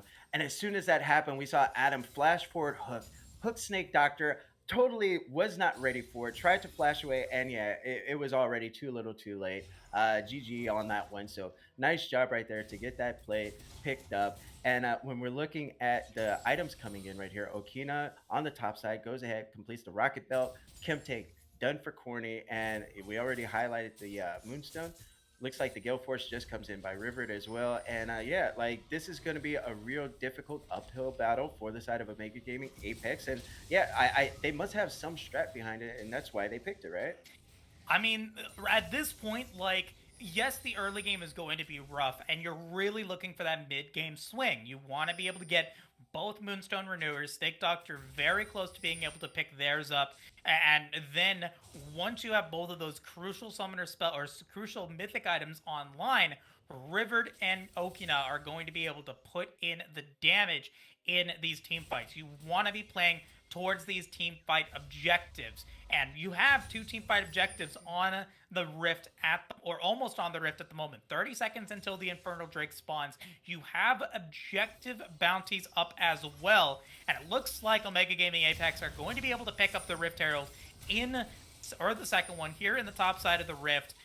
Maybe you're going to be able to get there in time to go for the Infernal Drake as we get to see the rest of Team Ambition Gambit. They push forward, they pick up that bot lane tower, they give up the Rift Herald, but now they are ready to potentially get the soul point at the 19-minute mark. Yeah, they really like the dragons here, so that's what they want. Spotted out on the vision. I like what Gaming Apex just did right there, though. Said, hey, we're going to go ahead, see if we can get this Herald. We see these people bot. Okay, hook land. Wow, a lot of damage. Snake Doctor just deleted there as Daisy spawns out. Once again, Kirito is going to get chunked down. So much damage from carry by Jungler as Daisy does fall. Now officially giving over a kill's worth of gold over to Team Ambition Gambit. And because Snake Doctor falls, they can't even contest against the Drake. Soul point going over to Team Ambition Gambit. Oh, yeah, that was nice. Once again, Snake Doctor goes down. And yeah, we got bounties basically. We have bounties everywhere on the side of Team Ambition Gambit right here. So this is a very uphill battle. So the reason why I keep speaking about the particular subject about... Oh, man, he almost went down. Sorry, I was holding my breath right there. I was like, oh, is he a little bit, yeah. But yeah, actually, they're still not... This is crazy.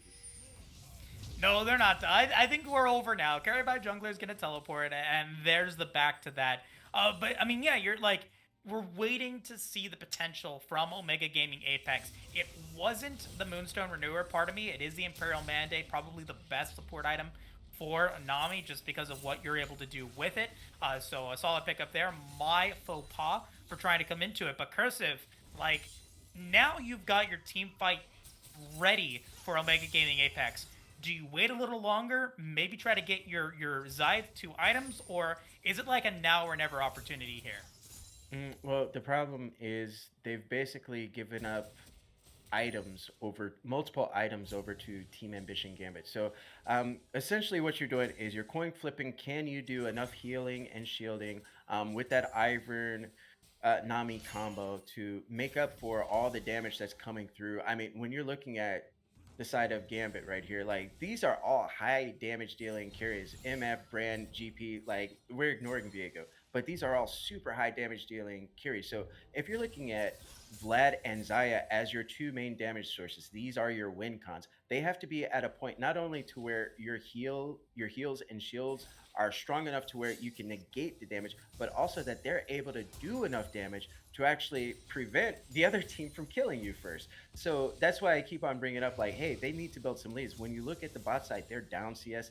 they're down in kills. We see bounties on trucks on this MF. We see Vladimir only 0-1-0, and we're looking at GP. He's at 2 items. He just completed that Prowler's Paw full. So that's why they have this confidence to go for this Baron right here at 21 minutes. And I don't think Omega Gaming can actually do anything about it. I don't even think that they know about this one. Yoi is going to be up against Corito, just dealing so much damage to the tree. He has to flash away. Snake Doctor is going to come in as well.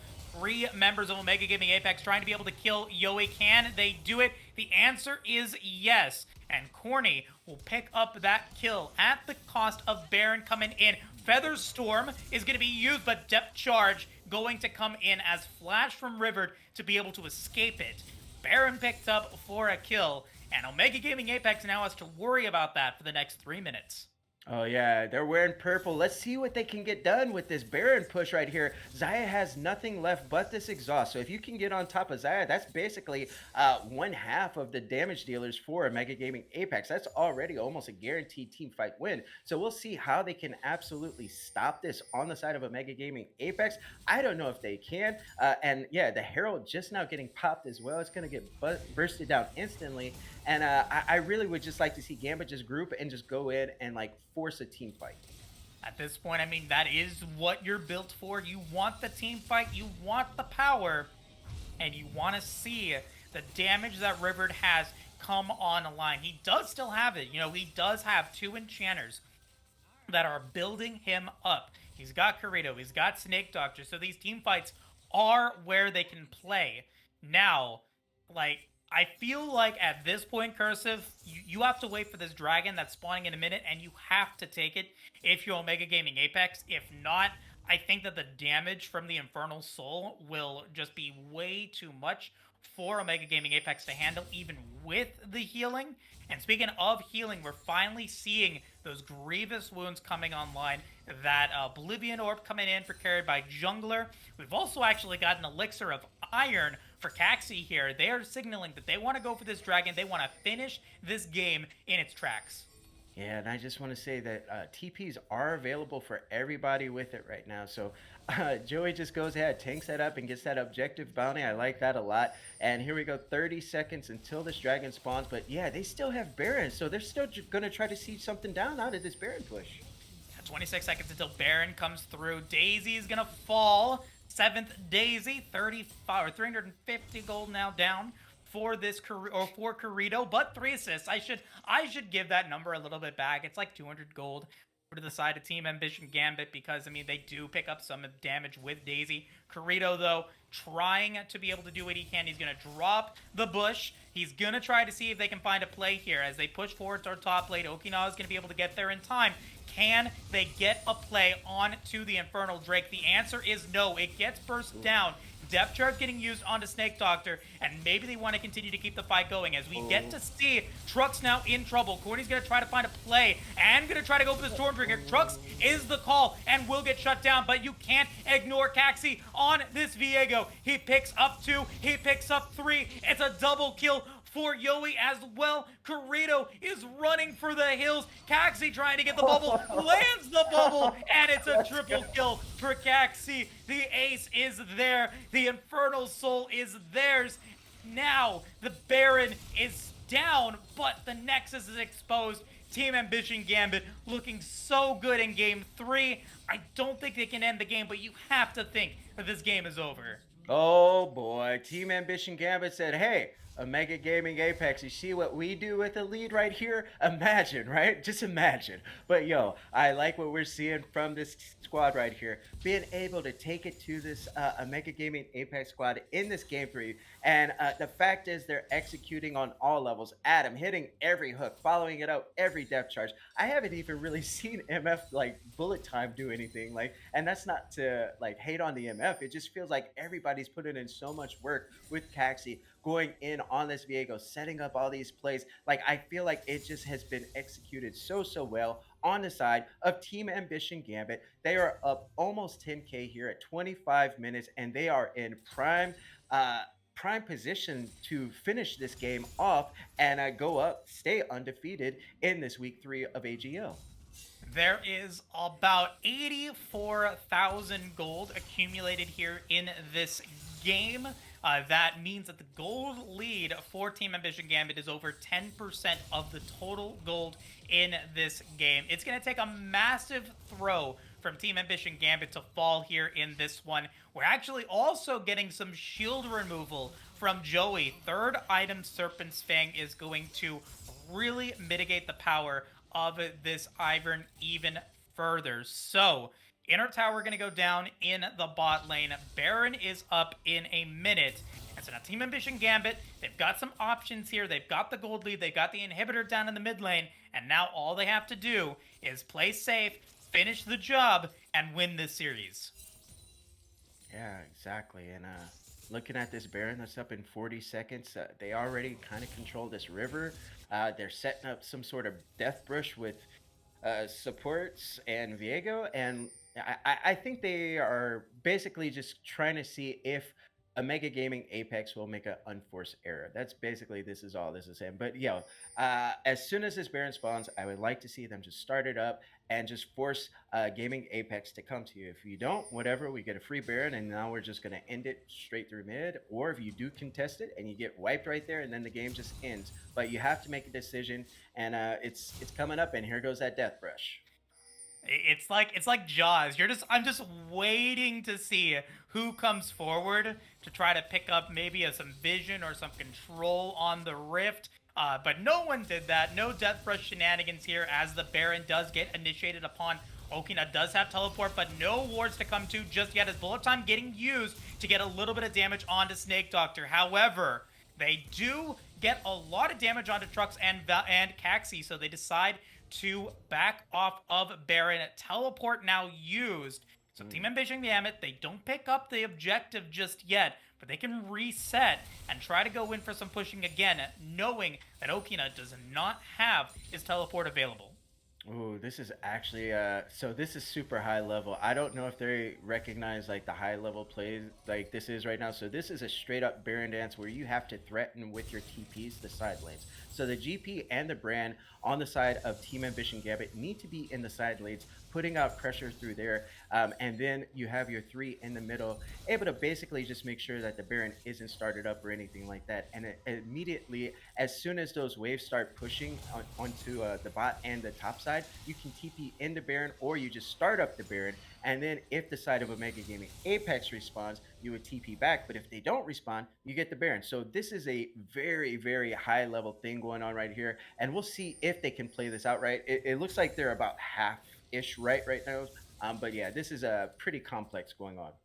Yeah, I mean, they've already got the push slowly going towards top side here. That's a double wave in the top lane that somebody will have to handle. Corny is going towards that top side, and so is going to be looking to pick it up. And immediately, when Okina is spotted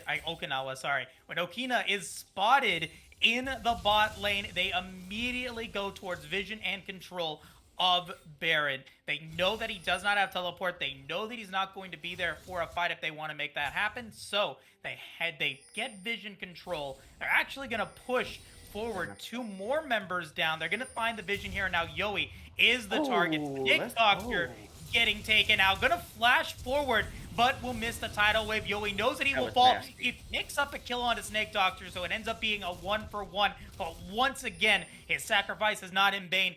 Baron gets picked up. Yo, Joey on that GP just styling with that Prowler's Claw, hits that barrel, gets a big chunk onto Snake Doctor, and then it's a triple. Okay, never mind. We've got to fight here with this Death Rush. I'm going to go All ahead and right. hold that. All right, yeah, we got the Death Burst coming through. The all-in potential here for Omega Gaming. Apex is the bull Bo3. on Ogina. He goes down immediately there. Featherstorm's going to get used, but it does absolutely nothing. He's going to get chunked down. 4 members of Team Ambition Gambit are now dead. They want the ace. They're getting the teleport. Corito's going to try to flash away, which he will indeed do.